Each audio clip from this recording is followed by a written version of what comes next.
இந்த வீடியோவில் நம்ம பார்க்க போகிற டாபிக் 10ஆம் வகுப்பு தமிழில் 1000 முக்கியமான ஒரு வினாக்கள் பார்க்க போகிறோம். இது பார்த்தீங்கன்னா 2025 நியூ சிலபஸ் புதிய அடிப்பில் எடுக்கப்பட்ட வினாக்கள். இதுக்கான பிடிஎஃப் வேணும்னா நீங்கள் வாட்ஸ்அப் நம்பர் கான்டெக்ட் பண்ணி வாங்கிக்கலாம். பிடிஎஃப் பார்த்தீங்கன்னா 6 to 12th வரைக்கும் தமிழ் நம்மள்ட்ட இருக்குது. அதே மாதிரி சோசியலும் இருக்குது. Previous question bank plus MCQ type கொஸ்டின்ஸும் இருக்குது. ஒன்லைனாக சென்ட் பண்ணுவோம், ஆப்ஷன் டைப்பில் சென்ட் பண்ணுவோம். ஸோ இது வேணுமா நீங்கள் வாட்ஸ்அப் நம்பர் கான்டெக்ட் பண்ணி வாங்கிக்கலாம். வாட்ஸ்அப் நம்பர் பார்த்தீங்கன்னா 9344728476. அன்னை மொழியே அழகார்ந்த செந்தமிழே முன்னைக்கும் முன்னை முகிழ்ந்த நறுங்கனியே என்ற பாடல் வரி இடம்பெறும் நூல் கனிச்சாறு.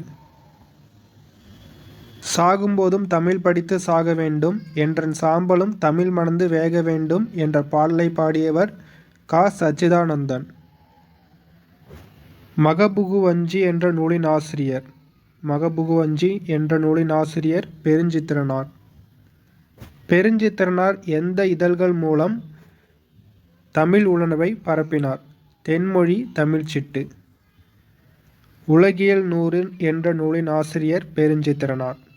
பெருஞ்சித்திரனாரின் இயற்பெயர் துரைமாணிக்கம்.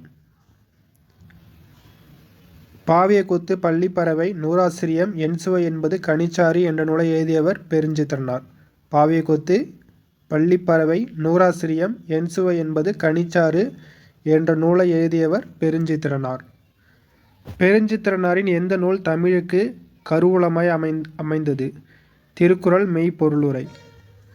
தென்னன் மகளே திருக்குறளின் மாண்புகளே என்ற பாடலில் தென்னன் என்பது எம்மன்னனை குறிக்கிறது? தென்னன் என்பது பார்த்திங்கன்னா பாண்டிய மன்னன். தென்னன் மகளே திருக்குறளின் மாண்புகளே என்ற பாடலில் தென்னன் என்பது பாண்டியனை குறிக்கிறது. நாடும் மொழியும் நமது கண்கள் என்றவர் பாரதியார். திராவிட மொழிகளின் ஒப்பியல் இலக்கணம் என்ற நூலின் ஆசிரியர் கால்டுவெல். நெல் கேழ்வரகு போன்ற தாவரத்தின் அடிப்பகுதியை குறிப்பதற்கான சொல் தாள். இலையை குறிக்கும் ஆங்கில சொல் லீஃப். இலையை குறிக்கும் தமிழ் சொற்கள் தாள், இலை, தோகை, ஓலை. கோதுமையின் வகைகள் சம்பா கோதுமை, குண்டு கோதுமை, வாட்கோதுமை. சம்பா நெல் வகைகள் எத்தனை உள்ளது? மொத்தம் பார்த்திங்கன்னா 60 இருக்குது. சம்பா நெல் வகைகள் 60. ஒரு மொழிக்காக உலக மாநாடு நடத்திய முதல் நாடு மலேசியா. மொழி ஞாயிறு என்று அழைக்கப்பட்டவர் தேவநேய பாவாணர். தமிழ் சொல்வளம் என்னும் கட்டுரை எந்த நூலிலிருந்து எடுக்கப்பட்டது? தேவநேய பாவாணரின் சொல்லாய்வு கட்டுரை. செந்தமிழ் சொற்பிறப்பியல் அகர முதலி திட்ட இயக்குநராக பணியாற்றியவர் தேவநேய பாவாணர். உலக தமிழ் கழகத்தை நிறுவி அதன் தலைவராக இருந்தவர் தேவநேய பாவாணர். கடல் கடந்து முதலில் அச்சேரிய மொழி தமிழ் மொழி. போர்ச்சுகீசு நாட்டின் தலைநகர் லிசுபன். கார்டிலா என்னும் நூல் முதலில் தமிழ் மொழியில் மொழிபெயர்க்கப்பட்ட ஆண்டு 1554. ரோமன் வரிவடிவில் அச்சிடப்பட்ட கார்டிலா என்ற நூல் முழு பெயர். ஸோ இது பார்த்தீங்கன்னா ரோமன் வரிவடிவு கார்டிலா டி லிங்கு தமிழு இ பார்டெங்ஸ். ஸோ ரோமன் வரிவடிவில் இருக்குது. கார்டிலா என்ற நூல் எந்த வண்ணங்களில் மாறி மாறி நேர்த்தியாக அச்சிடப்பட்டுள்ளது? கருப்பு மற்றும் சிவப்பு. இந்திய மொழிகளிலேயே மேலை நாட்டு எழுத்துருவில் முதலில் அச்சேறிய மொழி தமிழ் மொழி.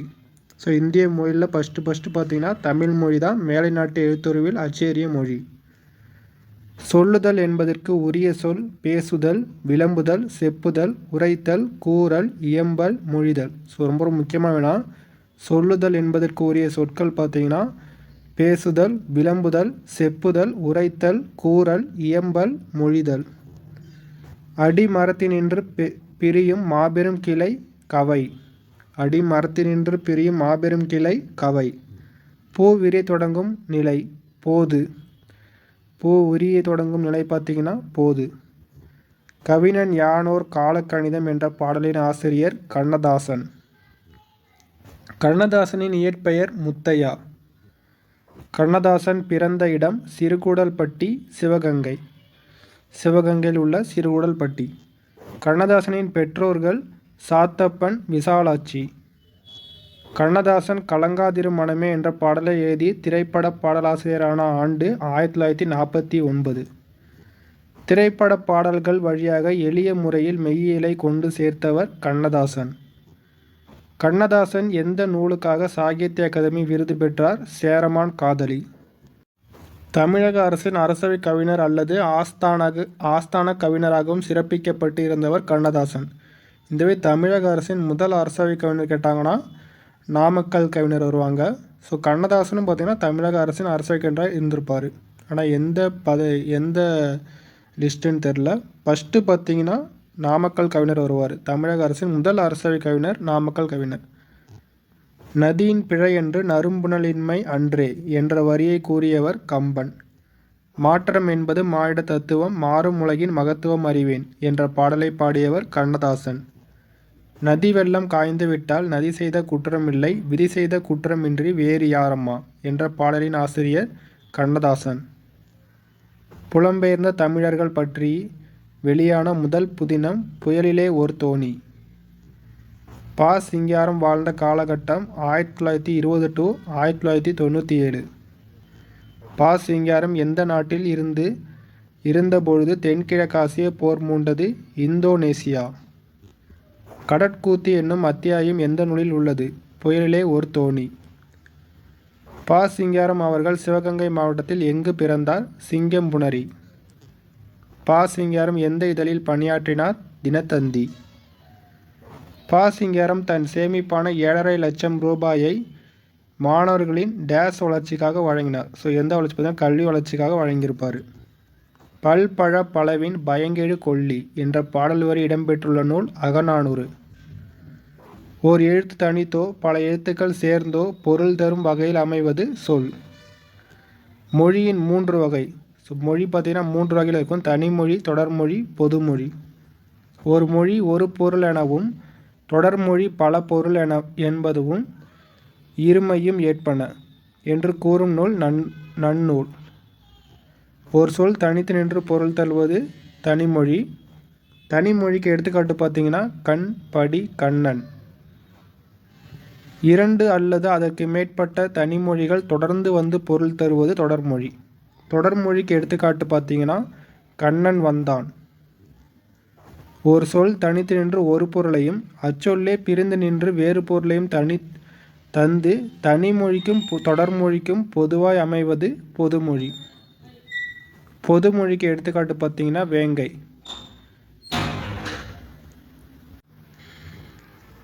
ஒரு வினை அல்லது செயலை குறிக்கும் பெயரானது எண், இடம், காலம், பால் ஆகியவற்றை குறிப்பாகவோ வெளிப்படையாகவோ உணர்த்தாமல் வருவது தொழிற்பெயர். வினையடியுடன் விகுதி சேர்வதால் உருவாகும் தொழிற்பெயர் விகுதி பெற்ற தொழிற்பெயர். நடத்தல் என்ற தொழிற்பெயரில் வினையடி விகுதியை காண்க. ஸோ நடத்தலில் பார்த்தீங்கன்னா வினையடி பார்த்தீங்கன்னா நட வரும். ஸோ விகுதி பார்த்தீங்கன்னா தல். லாஸ்ட்டில் வர்றது தான் விகுதி. ஃபஸ்ட்டில் வர்றது பார்த்தீங்கன்னா வினையடியாக இருக்கும். வாழ்க்கை என்ற தொழிற்பெயரில் வினையடி விகுதியை காண்க. வாழ்க்கை. ஸோ இதில் வினையடி பார்த்தீங்கன்னா ஸ்டார்டிங். வாழ் என்பது வினையடி. லாஸ்ட்டில் வர கை பார்த்தீங்கன்னா விகுதி. ஆளல் என்ற தொழிற்பெயரில் வினையடி விகுதியை காண்க. ஆள் என்பது வினையடி. அல் என்பது விகுதி. எதிர்மறை தொழிற்பெயருக்கு எடுத்துக்காட்டு தருக. எதிர்மறை தொழிற்பெயருக்கு எடுத்துக்காட்டு நடவாமை. விகுதி பெறாமல் வினைப்பகுதியை தொழிற்பெயர் வருவது. விகுதி பெறாமல் வினைப்பகுதியை தொழிற்பெயராக வருவது முதல்நிலை தொழிற்பெயர். முதல்நிலை தொழிற்பெயருக்கு எடுத்துக்காட்டு தட்டு, உரை, அடி. விகுதி பெறாமல் முதல்நிலை திரிந்து வரும் தொழிற்பெயர் முதல்நிலை திரிந்த தொழிற்பெயர். கெடுதல் என்ற தொழிற்பெயர் முதல்நிலை தொழிற்பெயரில் கெடு என மாறும். ஸோ கெடுதல் என்பது முதல்நிலை தொழிற்பெயரில் பார்த்திங்கன்னா கெடு என மாறும். கெடுதல் என்ற தொழிற்பெயர் முதல்நிலை திரிந்த தொழிற்பெயர். ஸோ அதில் பார்த்திங்கன்னா ஸ்மாலாக இருக்கும். இது பார்த்திங்கன்னா கெடுதல் என்பது கேடு என மாறும் முதல்நிலை திரிந்த தொழிற்பெயருக்கு வரும்போது. சுடுதல் என்ற தொழிற்பெயர் முதல்நிலை தொழிற்பெயரில் சுடு என வரும். அதுவே முதல்நிலை திரிந்த தொழிற்பெயரில் வரும்போது சூடு என வரும். ஒரு வினைமுற்று பெயரின் தன்மையை அடைந்து வேற்றுமை உருபு ஏற்றும் ஏற்காமலும் வேறொரு பயனிலையை கொண்டு முடிவது வினையால் அணையும் பெயர். வினைமுற்று. அடுத்து பாருங்கள், வினையால் அணையும் பெயர் எந்தெந்த இடங்களில் வரும்? தன்மை, முன்னிலை, படர்க்கை. தன்மை, முன்னிலை, படர்க்கை. ஸோ இது பார்த்திங்கன்னா 3 இடங்களிலும் வரும். அடுத்து பாருங்கள், வினையால் அணையும் பெயர் எந்தெந்த காலங்களில் வரும்? இறந்த காலம், நிகழ்காலம், எதிர்காலம். ஸோ வினையாளரின் பெயர் 3 இடங்களிலும் 3 காலங்களிலும் வரும். வினையாளரின் பெயருக்கு எடுத்துக்காட்டு: பொறுத்தார், பூமி ஆழ்வார். மெத்த வணிகன் என்னும் தொடரில் தமிழழகனார் குறிப்பிடுவது வணிக கப்பலும் ஐம்பெரும் காப்பியமும். ஸோ மெயினாக பார்த்தீங்கன்னா வணிக கப்பலையும் ஐம்பெரும் காப்பியத்தையும் மென்ஷன் பண்ணியிருப்பார். காய்ந்த இலையும் காய்ந்த தோகையும் நிலத்துக்கு நல்ல உரங்கள். இதில் அடிக்கோடிட்ட பகுதி குறிப்பிடுவது சருகும் சண்டும். ஸோ காய்ந்த இலை பார்த்திங்கன்னா சருகு, காய்ந்த தோகை பார்த்திங்கன்னா சண்டு. என் தமிழ்னா என்பதை பிரித்தால் இவ்வாறு வரும்: என் தமிழ்னா. ஸோ பிரித்தோம்னா எம் கூட்டல் தமிழ் கூட்டல் நான்னு வரும். கேட்டவர் மகிழ பாடிய பாடல் இது. தொடரில் இடம்பெற்றுள்ள தொழிற்பெயரும் வினையாளனையும் பெயரும் முறையே. தொழிற்பெயர் பார்த்தீங்கன்னா பாடல் வரும், வினையாளனின் பெயர் கேட்டவர்.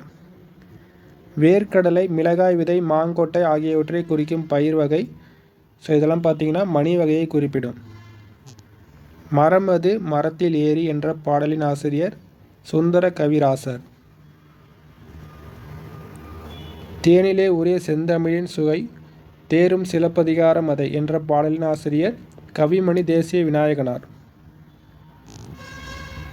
தேனினும் இனிய செந்தமிழ் மொழியே தென்னாடு விளங்குற திகழுந்தென் மொழியே என்ற பாடலின் ஆசிரியர் கா. நமச்சிவாயர்.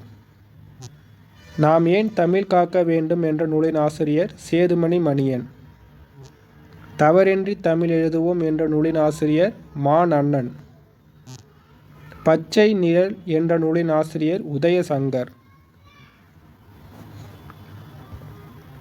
செய்யுளில் ஓசை குறையும் போது அதனை நிறைவு செய்ய நெட்டெழுத்து 7 அளபெடுப்பது பார்த்திங்கன்னா செய்யுளிசை அளபடை. ஒற்றளபடையில் அளபெடுக்கும் ஒற்றெழுத்துக்கள் பார்த்திங்கன்னா மொத்தம் 11 எழுத்துக்கள். பொறுத்துக: தண்டு. தண்டு என்பது பார்த்திங்கன்னா கீரையின் அடிப்பகுதி, வாழையின் அடிப்பகுதி. ஸோ கீரை தண்டு, வாழைத்தண்டு குறிப்பிடுவோம். அதுவே கோல் பார்த்திங்கன்னா நெட்டி, மிளகாய் செடியை குறிப்பிடுவோம். தூறு பார்த்திங்கன்னா குத்து செடி, புதரை குறிப்பிடுவோம். தட்டு அல்லது தட்டை பார்த்திங்கன்னா கம்பு அல்லது சோளத்துக்கு வரும். அடுத்து பாருங்கள் கழி. கழி பார்த்திங்கன்னா கரும்பின் அடிப்பகுதியை குறிப்பிடுவோம். கழை பார்த்திங்கன்னா மூங்கிலின் அடிப்பகுதி. இதுவே அடி என பொதுவாக குறிப்பிடுவது பார்த்திங்கன்னா அந்த புளிய மரம், வேப்ப மரம். ஸோ இவருக்கு தான் அடிமரம் அடின்னு குறிப்பிடுவோம். அதுவே தாள் பார்த்திங்கன்னா நெல், கேழ்வரகு முதலியவற்றின் அடிப்பகுதி.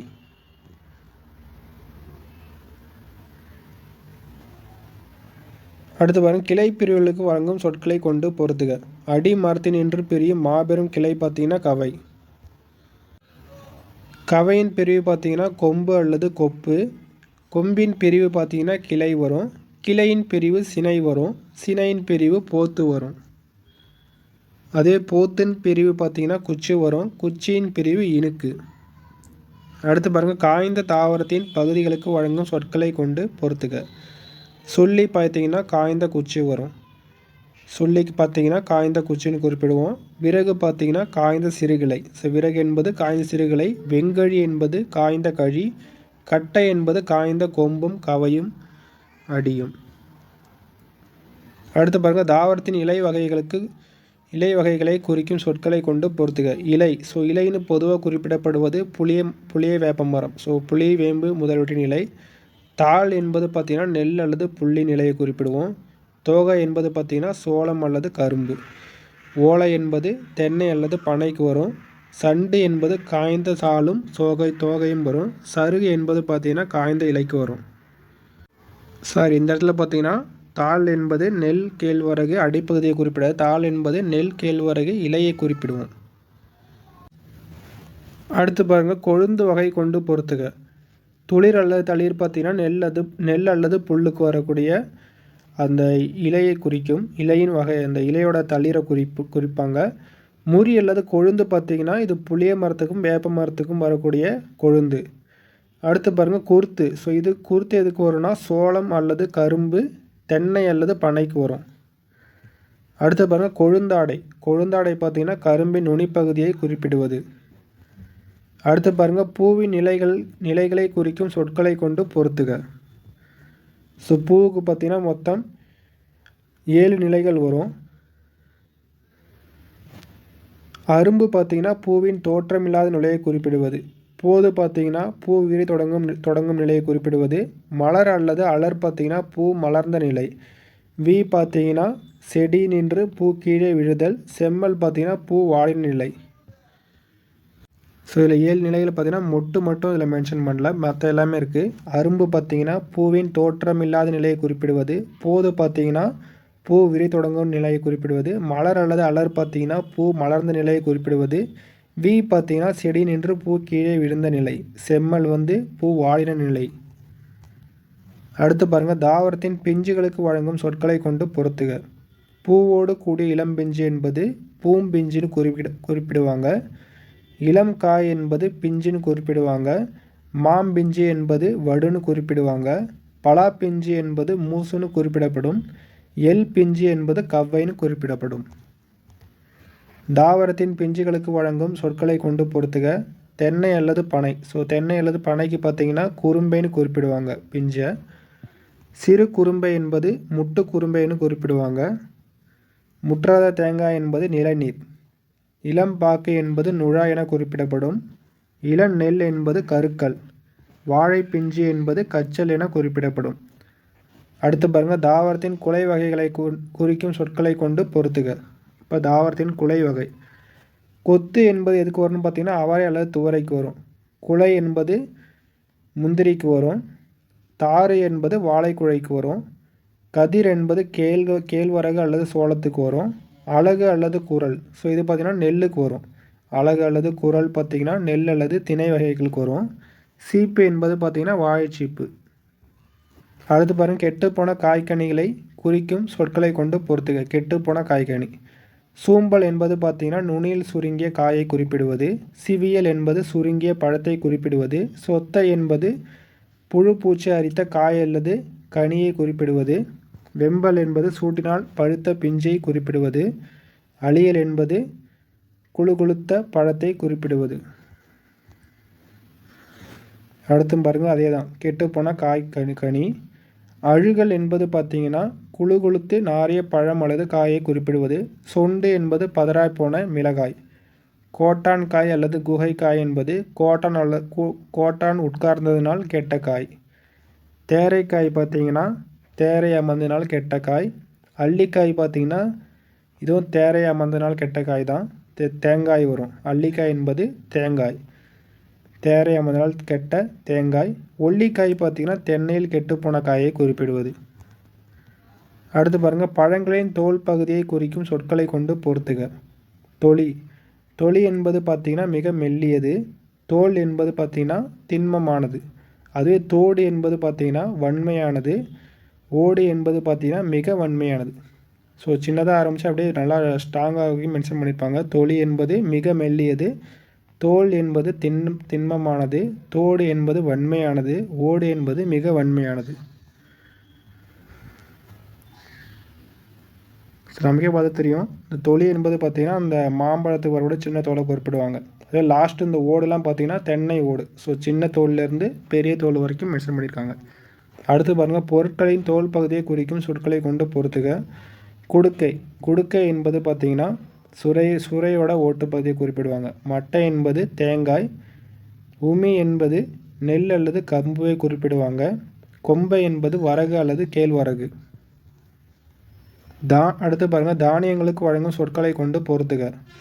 கூலம். கூலம் பார்த்திங்கன்னா நெல் புல் கம்புக்கு குறிப்பிடப்படுவது. பயிறு என்பது பார்த்திங்கன்னா அவரை அல்லது உளுந்துக்கு குறிப்பிடப்படுவது. கடலை பார்த்திங்கன்னா வேர்க்கடலை, கொண்டை கடலை. விதை பார்த்திங்கன்னா கத்தரி, மிளகாய் விதை. கால். கால் என்பது பார்த்திங்கன்னா புளி, காஞ்சிரை, சொந்த நச்சு மரத்தை குறிப்பிடுவது. அடுத்து பாருங்கள், தானியங்களுக்கு வழங்கும் சொற்களை கொண்டு பொறுத்துக. முத்து. முத்து எதுக்கு வரும்னு பார்த்தீங்கன்னா வேம்பு அல்லது ஆமணக்குக்கு வரும். கொட்டை பார்த்திங்கன்னா மா, பனை, கொட்டை அதுக்கு வரும். தேங்காய் பார்த்திங்கன்னா தென்னைக்கு வருவது. முதிரை பார்த்திங்கன்னா அவரை அல்லது துவரைக்கு வருவது. அடுத்து பாருங்கள், தாவரத்தின் இளம் பருவத்திற்கான சொற்களை கொண்டு பொறுத்துக. நாற்று. ஸோ நாற்று எதை குறிப்பிடுவோம்னா நெல் அல்லது கத்திரிக்கு குறிப்பிடப்படுவது. கன்று பார்த்திங்கன்னா மா, புளி, வாழை. மாங்கன்று, புளியங்கன்று, வாழைக்கன்றுன்னு குறிப்பிடுவோம். குருத்து பார்த்திங்கன்னா வாழையில் இடம்பெறும் வாழையில் இடம்பெறுவது குருத்து, வாழை குருத்து. அடுத்து பாருங்கள் பிள்ளை. பிள்ளை எதை குறிப்பிடுவோம்னா இளம் நிலையில் தென்னையை குறிப்பிடுவோம், தென்னம்பிள்ளை. அடுத்து பாருங்கள் தாவரத்தின் இளம் பருவத்திற்கான சொற்களை கொண்டு பொறுத்துக. குட்டி. குட்டி என்பது விலா குட்டியை குறிப்பிடுவது. மடலை அல்லது வடலை பார்த்தீங்கன்னா பனை மரத்தின் இளநிலையை குறிப்பிடுவது. பைங்கூல் என்பது நெல் அல்லது சோளத்தை குறிப்பிடுவது. அடுத்து பாருங்கள் கலை சொற்கள். வவல் என்பது உயிரெழுத்து, கான்சனன்ட் என்பது மெய்யெழுத்து, ஹோமோகிராப் என்பது ஒப்பெழுத்து, மோனோலிங்கல் என்பது ஒரு மொழி, கன்வர்சேஷன் என்பது உரையாடல், டிஸ்கஷன் என்பது கலந்துரையாடல். அடுத்து பாருங்கள் 164வது வினா. உயிரினங்களின் முதன்மை தேவை. உயிரினங்களின் முதன்மை தேவை மூச்சுக்கு காற்று, தாகத்திற்கு நீர், உறைவதற்கு நிலம், ஒளிக்கு கதிரவன். உலகம் என்பது ஐம்பூதங்களால் ஆனது என்று கூறியவர் தொல்காப்பியர். மூச்சு பயிற்சியை உடலை பாதுகாத்து வாழ்நாளை நீட்டிக்கும் என்று திருமூலர் எந்த நூலில் கூறியுள்ளார்னா திருமந்திரம். வாயு வழக்கம் அறிந்து சேர்ந்தடங்கில் ஆயுள் பெருக்கம் உண்டாம் என்று கூறியவர் ஔவையார். காற்றின் வேறு பெயர்கள் வளி, தென்றல், புயல், சூறாவளி. காற்று பருவநிலை, சூழல், வீசும் வேகம் ஆகியவற்றிற்கேற்ப எந்தெந்த பெயர்களில் அழைக்கப்படுகிறது? தென்றல் காற்று, பூங்காற்று, கடல் காற்று, பனிக்காற்று, வாடைக்காற்று, மேல்காற்று, வீழ்காற்று, ஆடிக்காற்று, கடுங்காற்று, பேய்காற்று, சூறாவளி காற்று. கிழக்கு என்பதற்கு குணக்கு என்னும் பெயரும் உண்டு. கிழக்கு என்பதற்கு குணக்கு என்னும் பெயரும் உண்டு. கிழக்கிலிருந்து வீசும் காற்று கொண்டல் என அழைக்கப்படுகிறது. இதுவே மேற்கு என்பதற்கு பார்த்தீங்கன்னா குடக்கு என்னும் பெயரும் உண்டு. மேற்கிலிருந்து வீசும் காற்று கோடை என அழைக்கப்படுகிறது. அதே மாதிரி வடக்கு என்பதற்கு வாடை என்னும் பெயரும் உண்டு. வடக்கிலிருந்து வீசும் காற்று வாடை காற்று. இதே மாதிரி தெற்கிலிருந்து வீசும் காற்று தென்றல் காற்று. வண்டோடு புக்க மணவாய் தென்றல் என்ற பாடல் இடம்பெற்றுள்ள நூல் சிலப்பதிகாரம். பத்மகிரிநாதர் தென்றல் விடு தூதி என்ற நூலை எழுதியவர் பலப்பட்டை சொக்கநாத புலவர். நந்தமிழும் தன்பொருணை நன்னதியும் சேர்ப்பொருப்பிற் செந்தமிழின் பின்னுதித்த தென்றலே என்ற பாடலை இயற்றியவர் பலப்பட்டை சொக்கநாத புலவர். நளியிரு முன்னீர் நாவாய் ஓட்டி வழித்தொழில் ஆண்ட உறவோன் மருக களியியல் யானை கரிகால் வளவ. கரிகால் பெருவளத்தானை புகழ்ந்து பாடியவர் பார்த்தீங்கன்னா வெண்ணி குய்த்தர் பாடியிருப்பாங்க. நூல் பார்த்தீங்கன்னா புறநானூறு. கிபி முதல் நூற்றாண்டில் பருவக்காற்றின் உதவியால் நடுக்கடல் வழியாக முசிறி துறைமுகத்திற்கு நேரே விரைவில் பயணம் செய்யும் புதிய வழியை கண்டுபிடித்தவர் கிரேக்க மாலுமி ஹிப்பாலஸ். முதல் நூற்றாண்டு. ஹிப்பாலஸ் பருவக்காற்று என பெயர் சூட்டியவர்கள் யவனர்கள். நளியிரும் முன்னீர் நாவாய் ஓட்டி வழித்தொழில் ஆண்ட உறவோன் மருக. ஸோ இந்த புறநாற்று பாடலில் வெண்ணி குயத்தியார் எம்மன்னனை புகழ்ந்து பாடியுள்ளார். ஸோ ஆல்ரெடி சொன்னேன் கரிகால சோழனை புகழ்ந்து பாடியிருப்பாங்க.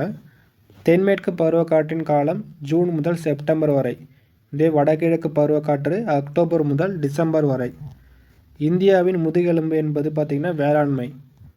இந்தியாவிற்கு தேவையான எத்தனை சதவீத மழையை தென்மேற்கு பருவக்காற்று, ஸோ தென்மேற்கு பருவக்காற்று பார்த்திங்கன்னா அதிக அளவு மழையை தரும். இந்தியாவில் 70% மழை பார்த்திங்கன்னா அதுதான் கவர் பண்ணுது. வளிமிகின் வழி இல்லை என்ற புறநாற்று பாடலை பாடியவர் ஐயூர் முடவனார். கடுங்காற்று மணலை கொண்டு வந்து சேர்க்கிறது என்று காற்றின் வேகத்தை பற்றி புறநானூற்றில் குறிப்பிட்டவர் மதுரை இளநாகனார். உலக காற்றாலை மின் உற்பத்தியில் இந்தியாவின் இடம் பார்த்திங்கன்னா 5வது இடம். இந்தியாவில் காற்றாலை மின் உற்பத்தியில் தமிழகத்தின் இடம் முதல் இடம். உலகிலேயே காற்றை அதிகளவு மாசுபடுத்தும் நாடுகளில் இந்தியா பார்த்திங்கன்னா 2வது இடத்தில் உள்ளது. ஸோ இந்தியா தான் பார்த்திங்கன்னா 2வது இடம். உயிர் வளியை உடையது பார்த்திங்கன்னா ஆக்சிஜன். ஸோ ஆக்சிஜன் என்பது உயிர் வளி. மெது உருளைகள் என்பது பார்த்திங்கன்னா டயர்ஸ். காற்று மாசுபடுவதால் ஏற்படும் நோய் கண் எரிச்சல், தலைவலி, நுரையீரல் புற்றுநோய், இளைப்பு நோய். இந்தியாவில் மிகுந்த உயிரிழப்பை தரும் காரணங்களில் காற்று மாசுபாடு எத்தனையாவது இடம்? 5வது இடம்.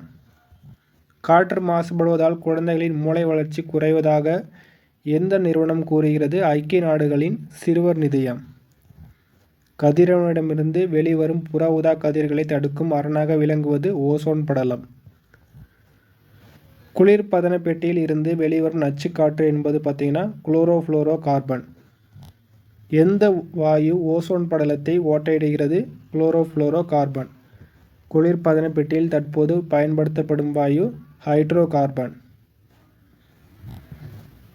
அமில மழை பொழிவுக்கு காரணமான வாயு கந்தக di oxide, nitrogen di oxide. உலக காற்று நாள் எந்நாளில் கொண்டாடப்படுகிறது? ஜூன் 15. குளோரோஃப்ளோரோ கார்பனின் ஒரு மூலக்கூறு 1,00,000 ஓசோன் மூலக்கூறுகளை சிதைத்துவிடும். குளோரோஃப்ளோரோ கார்பனின் ஒரு மூலக்கூறு பார்த்திங்கன்னா 1,00,000 ஓசோன் மூலக்கூறுகளை சிதைத்துவிடும். மென்துகிலாய் உடல் வருடி வாஞ்சியுடன் மனம் வருடி என்ற பாடலை இயற்றியவர் தேவக்கோட்டை வ. மூர்த்தி. தாய்லாந்து மன்னரின் முடிசூட்டு விழாவில் எந்தெந்த பாடல்களை தாய்மொழியில் எழுதி வைத்து பாடுகின்றனர்? திருவெம்பாவை மற்றும் திருப்பாவை. இரண்டுமே பாவை நூல்கள். ஒன்று திருவெம்பாவை மாணிக்கவாசகர் பாடியது, திருப்பாவை ஆண்டாள் பாடியது. அடுத்து பாருங்கள், விசும்பில் ஊழி ஊழ் ஊழ் செல்ல கருவளர் வானத்து இசையில் தோன்றி என்ற பாடலின் ஆசிரியர் கீரந்தையார். இது பரிபாடலில் இடம்பெற்ற பாடல் இது. நெருப்பு பந்தாய் வந்து குளிர்ந்த பூமி என்று கூறும் நூல் பரிபாடல். நெருப்பு பந்தாய் வந்து குளிர்ந்த பூமி பரிபாடல். நம் பால் வீதிகள் போன்று பல பால் வீதிகள் உள்ளன என்று அமெரிக்க வானியல் வல்லுநர் எட்வின் ஹப்பில் நிரூபித்த ஆண்டு 1924ஆம் ஆண்டு. 1300 ஆண்டுகளுக்கு முன் அண்டப்பகுதி பற்றி எழுதியவர் மாணிக்க வாசகர். அண்டப்பகுதியின் உண்டை பிறக்கம் சிறியாக பெரியோன் தெரியின் என்ற திருவாசக பாடல் தான் பார்த்தீங்கன்னா மாணிக்கவாசகர் பாடியிருப்பார். 8 தொகை நூல்களில் ஒன்று பரிபாடல். பரிபாடல் பார்த்திங்கன்னா ஓங்கு பரிபாடல் என்னும் புகழ் உடையது. சங்க நூல்களில் பண்ணோடு பாடப்பட்ட நூல் பரிபாடல். பரிபாடலில் எத்தனை பாடல்கள் இருப்பதாக கூறியுள்ளனர்? 70 பாடல்கள். 70 பாடல்கள் இருக்குது. ஆனால் நமக்கு கிடைத்த பாடல்கள் பார்த்திங்கன்னா 24 பாடல்கள் தான் கிடைத்துள்ளது பரிபாடலில். மேகம் என்ற தலைப்பில் கவிதை எழுதியவர் முகமது ரஃபி. நாகூர் ரூமியின் இயற்பெயர் முகமது ரஃபி. நாகூர் ரூமியின் இயற்பெயர் தான் முகமது ரஃபி. நாகூர் ரூமி பிறந்த மாவட்டம் தஞ்சை. நாகூர் ரூமி 80களில் எந்த இதழில் எழுத தொடங்கினார்? கணையாழி. நாகூர் ரூமியின் படைப்புகள் எந்த இதழ்களில் வெளியாகியுள்ளது? மீட்சி, சுபமங்களா, புதிய பார்வை, குங்குமம், கொல்லிப்பாவை, குமுதம். நாகூர் ரூமியின் கவிதை தொகுதிகள் நதியின் கால்கள், 7வது சுவை, சொல்லாத சொல். நாகூர் ரூமி படைத்த நாவல் கப்பலுக்கு போன மச்சான். சொற்கள் பல தொடர்ந்து நின்று பொருள் தருவது சொற்றொடர் அல்லது தொடர். பெயர் சொல்லோடு வினை சொல்லும் பெயர் சொல்லும் சேரும் தொடரின் இடையில் வேற்றுமை உருபுகளோ வினை பண்பு முதலியவற்றின் உருபுகளோ தொக்கி வருவது தொகைநிலை தொடர். தொக்கினா மறைந்து வருவது பார்த்திங்கன்னா தொகை. அது வெளிப்படையாக வருவது பார்த்திங்கன்னா தொடர்னு சொல்லுவோம். தொகாநிலை தொடர்னு சொல்லுவோம். மறைந்து வருவது பார்த்திங்கன்னா தொகைன்னு சொல்லுவோம். வெளிப்படையாக வருவது தொகான்னு சொல்லுவோம். தொகாநிலை தொடர். தொகைநிலை தொடருக்கு எடுத்துக்காட்டு தருக. தொகைநிலை தொடருக்கு எடுத்துக்காட்டு கரும்பு தின்றான். இங்கே கரும்பு பார்த்திங்கன்னா கரும்பை தின்றான். அந்த ஐ பார்த்திங்கன்னா மறைந்து வந்திருக்கிறனால இது தொகை. தொகைநிலை தொடர் எத்தனை வகைப்படும்? 6 வகை. தொகைநிலை தொடர் 6 வகைப்படும். வேற்றுமை தொகைக்கு எடுத்துக்காட்டு தருக. வேற்றுமை தொகையை எடுத்துக்காட்டு மதுரை சென்றார். இங்கே பார்த்தீங்கன்னா கூ வந்து மறைந்து வந்திருக்கு. வேற்றுமை உருபு கூ மறைந்து வந்திருக்கு. மதுரைக்கு சென்றார் வரணும். அடுத்து பாருங்கள், உருபும் பயனும் உடன் தொக்க தொகைக்கு எடுத்துக்காட்டு தேர்ப்பாகன். உருபும் பயனும் உடன் தொக்க தொகை. இதில் பார்த்தீங்கன்னா வேற்றுமை உருபும் வந்திருக்கும் ப்ளஸ் எக்ஸ்ட்ரா அந்த இது பார்த்திங்கன்னா மறைந்து வந்திருக்கும் ஒரு சென்டென்ஸ். அதாவது தேர்ப்பாகன். இங்கே தேரை ஐ பார்த்திங்கன்னா வேற்றுமை உருபு. தேரை ஓட்டும் பாகன். டோட்டலாக மறந்துடும். இது உருபும் பயனும் உடன் தொக்க தொகை. அடுத்து பாருங்கள், தமிழ் தொண்டு இலக்கண குறிப்பு தருக. 4ஆம் வேற்றுமை உருபும் பயனும் உடன் தொக்க தொகை. அங்கே வேற்றுமை உருபும் வந்திருக்கு ப்ளஸ் அது கூட அதோட பயனும் வந்திருக்கு. என்னென்னு பார்த்தீங்கன்னா தமிழ் தொண்டு. தமிழுக்கு கூ என்பது 4ஆம் வேற்றுமை உருபு. தமிழுக்கு செய்யும் தொண்டு. வேற்றுமை உருபும் பயனும் உடன் தொக்க தொகை. இது வந்து வேற்றுமை உருபும் உடன் தொக்க தொகை. 4ஆம் வேற்றுமை உருபும் பயனும் உடன் தொக்க தொகை. அடுத்து பாருங்கள், காலம் கறந்த பெயரெச்சம் வினைத்தொகை. காலம் கறந்த பெயரெச்சம் என்பது வினைத்தொகை. வீசு தென்றல் கொள்களிர் என்பது பார்த்திங்கன்னா வினைத்தொகையில் வரும். வீசு தென்றல், இங்கே 3 காலம் வந்தால் வினைத்தொகை கண்டுபிடிச்சிடலாம். வீசும் தென்றல், வீசி தென்றல், வீசுகின்ற தென்றல். ஸோ 3 காலம் வரும் வினைத்தொகைக்கு. அடுத்து பாருங்கள், வினைப்பகுதியும் அடுத்து பெயர் சொல்லும் அமைந்த சொற்றொடர்களிலே அமைவது வினைத்தொகை. பண்பு தொகை எதை உணர்த்தும்? பண்பு தொகை பார்த்திங்கன்னா நிறம், வடிவம், அளவு. ஸோ இது 3 தான் மேக்ஸிமம் வரும். நிறம், வடிவம், அளவு பண்பு தொகை. அடுத்து பாருங்கள், பண்பு தொகைக்கு எடுத்துக்காட்டு செங்காந்தல். ஸோ செங்காந்தல் பார்த்திங்கன்னா இங்கே நிறத்தை மென்ஷன் பண்ணியிருக்கு. சிறப்பு பெயர் முன்னும் பொது பெயர் பின்னும் நின்று இடையில் ஆகிய என்னும் பண்பு உருபு தொக்கி வருவது இருபெயரிட்டு பண்பு தொகை. சிறப்பு பெயர் முன்னும் பொது பெயர் பின்னும். அடுத்து பாருங்கள், இருபெயரிட்டு பண்பு தொகைக்கு எடுத்துக்காட்டு சாரை பாம்பு. சிறப்பு பெயர் சாரை, பொது பெயர் பாம்பு. சிறப்பு பெயர் முன்னும் பொது பெயர் பின்னும் வருவது இருபெயரிட்டு பண்பு தொகை. உவமைக்கு பொருளுக்கும் இடையில் உவம உறுப்பு மறைந்து வருவது உவமை தொகை. உவமை தொகைக்கு எடுத்துக்காட்டு மலர்கை. மலர் போன்ற கை, இந்த உவம உறுப்பு மறைந்திருக்கு போன்ற. அடுத்து பாருங்கள், இருகளுக்கு இடையிலும் இறுதியிலும் என்னும் இடைச்சொல் மறைந்து வருவது உம்மை தொகை. ஸோ மறைந்து வருவது தொகைன்னு தெரியும். மறைந்து வந்தால் அது உம்மை தொகை. உம்மை தொகை எந்த அளவு பெயர்களை தொடர்ந்து வரும்? உம்மை தொகை பார்த்திங்கன்னா எண்ணல், எடுத்தல், முகத்தல், நீட்டல். உம்மை தொகைக்கு எடுத்துக்காட்டு பார்த்திங்கன்னா அண்ணன், தம்பி. அண்ணனும் தம்பியும். ஸோ என்ற எழுத்து மறைந்து வந்திருக்கு உம்மை தொகை. தொகைனா மறைந்து வரும் ஞாபகம் வச்சுக்கோங்க. உம்மை தொகையில் மறைந்து வந்திருக்கு. அண்ணனும் தம்பின்னு வரணும், அண்ணன் தம்பின்னு வந்திருக்கு. ஈஸியாக, இதெல்லாம் ரொம்ப ரொம்ப ஈஸியான கொஸ்டின் தான் இந்த டாப்பிக்லாம். அண்மை தொகைக்கு எடுத்துக்காட்டு. ஸோ அண்மை தொகை பார்த்திங்கன்னா இந்த தொகை நிலை 6 தொகையில் பார்த்திங்கன்னா இல்லாத ஒன்று புதுசாக வர்றது தான் அண்மை தொகை.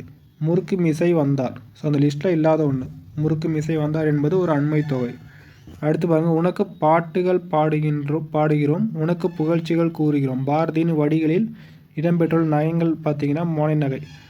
ஸோ மோனைனா முதல் எழுத்து ஒன்றிடுவது, எதுக்குன்னா இது 2ஆம் எழுத்து. ஸோ இதெல்லாம் பார்த்திங்கன்னா பேசிக்கான கொஸ்டின். ஒவ்வொரு ஆண்டும் ஜூன் 15 உலக காற்று நாளாக கொண்டாடப்பட்டு வருகிறது. காற்றின் ஆற்றலை பயன்படுத்தி கடல் கடந்து வணிகம் செய்து அதில் வெற்றி கண்டவர்கள் தமிழர்கள். பாடு இமில் பனிக்கடல் பருகி என்னும் முல்லைப்பாட்டு அடி உணர்த்தும் அறிவியல் செய்தி கடல் நீர் ஆவியாகி மேகமாதல். பாடு இமில் பனிக்கடல் பருகி. ஸோ அந்த கடல் நீரை குடித்து ஆவியாகி மேகமாகி, ஸோ அதுக்கப்புறம் பார்த்திங்கன்னா மழை பொழுது. இது ஒரு அறிவியல் செய்தி, கடல் நீர் ஆவியாகி மேகமாதல். பெரிய மிசை சிரித்தார். ஸோ இந்த லிஸ்ட்டில் அந்த 6 தொடரில் இல்லாத ஒன்று வர்றது தான் அண்மை தொகை. மலர்ந்து மலராத பாதி மலர் போல என தொடங்கும் பாடலின் ஆசிரியர் கண்ணதாசன். அந்த இடம் காற்றே வா, உன்னை பாடாமல் இருக்க முடியாது என்று எழுதியவர் அப்துல் ரகுமான். கண்ணிற்கு காட்சி தராமல் காண்பதற்கு அரியனவாய் இருக்கும் மலர்கள் ஆலமலர், பலாமலர். இதுதான் அது என்று உறுதியாக அறிய இயலாதுள்ள நிலையில் இருக்கும் மலர் பாங்கர் மலர். அகவிதழ் முதலிய உறுப்புகள் இருந்தும் புறத்தே காட்சிப்படாமல் உள்ளேயே இருக்கும் மலர்கள் அத்தி, ஆலம், கொழிஞ்சி, பலா. ஸோ இதெல்லாம் பார்த்திங்கன்னா அகவிதழ் முதலிய உறுப்புகள் இருந்தும் புறத்தே காட்சிப்படாமல் உள்ளே இருக்கும் மலர்கள். பயன்பாடு நாற்றம் மற்றும் மக்கள் விரும்பாத மலர்கள் நெருஞ்சி, எருக்கு, பூளை, வேலை, ஊமத்தம், கள்ளி, முருங்கை. இனிப்பான பூ பார்த்திங்கன்னா இலுப்பை பூ. இனிப்பான பூ இலுப்பை பூவை மரத்தின் மீதேறி அவற்றை பறித்து உண்ணும் விலங்கு கரடி. குடிநீருக்கு தன் மனத்தை ஏற்றும் பூ பாதிரிப்பூ. எந்த பூவில் காய் தோன்றி கனியாகி அதிலிருந்து ஒரு வகை அரிசி தோன்றும்? மூங்கில் பூ. பூக்களை பற்றி அரிய இலக்கிய செய்தி என்ற நூலின் ஆசிரியர் இளஞ்சேரன். குயில்பாட்டு என்ற நூலின் ஆசிரியர் பாரதியார். அதோ அந்த பறவை போல நூலின் ஆசிரியர் முகமது அலி. உலகின் மிக சிறிய தவளை நூலின் ஆசிரியர் ராமகிருஷ்ணன். இலக்கண குறிப்பு தருக. மார்கழி, திங்கள். ஸோ இது பாதம் கண்டுபிடிச்சலாம். மார்கழி என்பது பார்த்திங்கன்னா சிறப்பு. நிறைய மாதங்கள் இருக்குது, அதனால் இது மார்கழி என்பது சிறப்பு பெயரை குறிக்கும். திங்கள் என்பது பார்த்திங்கன்னா பொது பெயர். மார்கழி, திங்கள் என்பது இருபெயரிட்டு பண்பு தொகையில் வரும். இலக்கண குறிப்பு தருக அண்ணன் தம்பி. ஆல்ரெடி பார்த்தோம் அண்ணன் தம்பி உண்மை தொகை. இலக்கண குறிப்பு தருக சிவப்பு சட்டை. சிவப்பு சட்டை பேசினார் என்பது ஒரு அன்மொழி தொகை. தொகையினை தொடர் பார்த்திங்கன்னா 6 வகைப்படும். இதுவே தொகா வந்தால் 9. காலம் கரைந்த பெயரெச்சம் வினைத்தொகை. ஸோ இது குறிப்பிட்ட நூல் பார்த்தீங்கன்னா நன்னூல். காலம் கரைந்த பெயரெச்சம் வினைத்தொகை என குறிப்பிட்டவர் பவானந்தி முனிவர் குறிப்பிட்டிருப்பார் நன்னூலில். அடுத்து பாருங்கள் பொறுத்துக. ஸோ திசைகள் கொடுத்துறாங்க. கொண்டல் என்பது பார்த்திங்கன்னா கிழக்கு, கோடை என்பது மேற்கு, தென்றல் என்பது தெற்கு, வாடை என்பது வடக்கு. அடுத்து பாருங்கள் கலை சொற்கள். டெம்பஸ்ட் என்பது பெருங்காற்று, லேண்ட் பிரிஸ் என்பது நிலக்காற்று, சீ பிரிஸ் என்பது கடற்காற்று, வயல் வைண்ட் என்பது சுழல் காற்று, ஸ்டார்ம் என்பது புயல், டார்னடோ என்பது சூறாவளி. அடுத்து 269 வினா. விருந்தோம்பல் பற்றிய 17ஆம் நூற்றாண்டு சுவரோவியம். ஸோ 17ஆம் நூற்றாண்டு சுவரோவியம் வந்துட்டாலே மேக்ஸிமம் சிதம்பரம் ஞாபகம் வச்சுக்கோங்க. விருந்தோம்பல் பற்றிய சுவரோவியம் சிதம்பரத்தில் இருக்குது. விருந்தை புதுமை என்று கூறியவர் தொல்காப்பியர். திருவள்ளுவர் விருந்தோம்பலை வலியுறுத்த எந்த அதிகாரத்தை அமைத்திருக்கிறார்? இல்லறவியல். விருந்தோம்பல் வலியுறுத்தும் அதிகாரம் கேட்டாங்கன்னா இல்லறவியல். முகம் வேறுபடாமல் முகமலர்ச்சியோடு விருந்தினரை வரவேற்க வேண்டும் என்பதை மோப்பக் குழையும் அனிச்சம் என்ற குரலில் எடுத்துரைத்தவர் திருவள்ளுவர். தொல்லோர் சிறப்பின் விருந்தெதிர் கோடலும் இழந்த எண்ணெய் என்ற வரி இடம்பெற்ற நூல் பார்த்தீங்கன்னா சிலப்பதிகாரம். ஸோ இது யாரை குறிக்கிறதுனா கண்ணகியை குறிப்பிடும் இந்த வரி. கோவலனை பிரிந்து வாழும் கண்ணகி அவனை பிரிந்ததை விட விருந்தினரை போற்ற முடியாத நிலையை எண்ணி வருந்துவதாக குறிப்பிடுவதன் மூலம் விருந்தினரை போற்றி பேணல் பழந்தமிழர் மரபு என்பதை உணர்த்தியவர் இளங்கோவடிகள். ஸோ இதுதான் அந்த லைன். அடுத்து பாருங்கள் கல்வியும் செல்வமும் பெற்ற பெண்கள் விருந்தும் ஈகையும் செய்வதாக கூறியவர் கம்பர். கலிங்கத்து பரணியில் யார் விருந்தினருக்கு உணவிடுவோரின் முகமலர்ச்சியை உவமையாக்கி உள்ளார்? ஜெயங்கொண்டார். வருந்தி வந்தவர்க்கு ஈதலும் வைகளும் விருந்தும் அன்றி விளைவன யாவையே என்ற பாடல் வரி இடம்பெற்றுள்ள நூல் கம்பராமாயணம். விருந்தினரும் வறியவரும் நெருங்கி உண்ண மேன்மேலும் முகமலரும் மேலோர் போல என்ற பாடல் வரி இடம்பெற்ற நூல் கலிங்கத்து பரணி. தனித்து உண்ணாமை என்பது தமிழரின் விருந்தோம்பல் பண்பின் அடிப்படை. உண்டால் அம்மை உலகம் இந்திரர் அமிழ்தம் ஏவதாயினும் இனிது என தமியர் உண்டலும் இலரே என்ற புறநானூறு பாடலை பாடியவர் கடலுள் மாய்ந்த இளம்பெரு வழுதி. நடு இரவில் விருந்தினர் வந்தாலும் மகிழ்ந்து வரவேற்று உணவிடும் நல்லியல்பு குடும்ப தலைவிக்கு உண்டு என கூறும் நூல் நற்றிணை. அல்லிலாயினும் விருந்துவரின் உவக்கும். இதுதான் லைன். அது அல்லில்னாய் என்பது இரவை குறிக்கும். அல்லிலாயினும் விருந்துவரின் உவக்கும் பாடல் இடம்பெறும் நூல் நற்றிணை. காலின் 7 அடி பின் சென்று. ஸோ ரொம்ப முக்கியமான வினா இது. காலின் 7 அடி பின் சென்று என்ற பாடலில் இடம்பெற்ற நூல் பொருணராற்றுப்படை. ஸோ அந்த விருந்தினர் வழி அனுப்ப இந்த கரிகால சோழன் பார்த்திங்கன்னா 7 அடி பின் சென்று போய் வழி அனுப்பியிருப்பார். தானியம் ஏதும் இல்லாத நிலையில் விதைக்காக வைத்திருந்த திணையை உரலில் இட்டு குத்தி எடுத்து விருந்தினருக்கு விருந்தளித்தாள் தலைவி என்று கூறும் நூல் புறநானூறு. ஸோ அந்த லைன் பார்த்தீங்கன்னா குரல் உணங்கு விதைத்தினை உரல்வாய் பெய்து சிறிது புறப்பட்டன்றோ இழல் என்ற பாடல் வரி இடம்பெற்ற நூல் புறநானூறு. நேற்று வந்த விருந்தினரை பேணுவதற்கு பொருள் தேவைப்பட்டதால் இரும்பினால் செய்த பழைய வாளை அடகு வைத்தான் தலைவன் என்ற செய்தி இடம்பெற்ற நூல் புறநானூறு. ஸோ இந்த லைன் பார்த்தீங்கன்னா நெருணை வந்த விருந்திற்கு மட்டுத்தன் இரும்புடை பழவாள் வைத்தனன் இன்றைய கருங்கோட்டு சீரியால் பணயம்.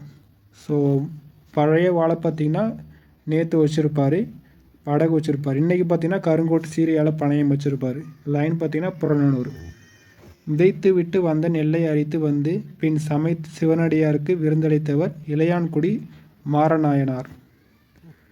நெய்தல் நிலத்தில் பாணர்களை வரவேற்று குழல் மீன் கறி பிறவும் கொடுத்ததாக கூறும் நூல் சிறுபானாற்று படை.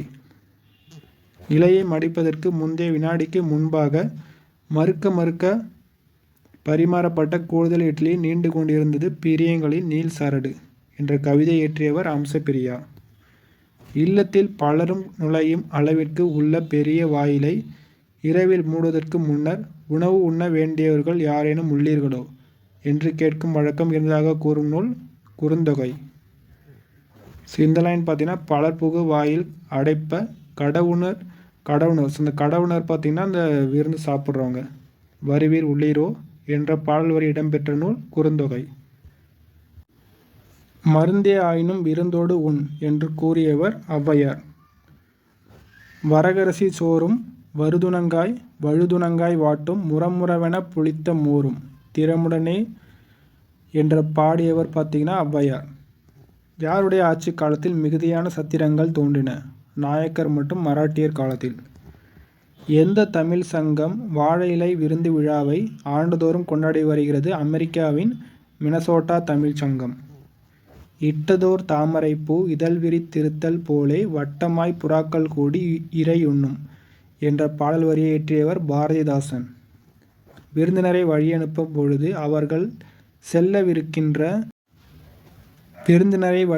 பொழுது அவர்கள் செல்லவிருக்கிற 4 குதிரைகள் பூட்டப்பட்ட தேர்வரை 7 அடி நடந்து சென்று வழியனுப்பினர் என்று கூறும் நூல் பொருணராற்று படை.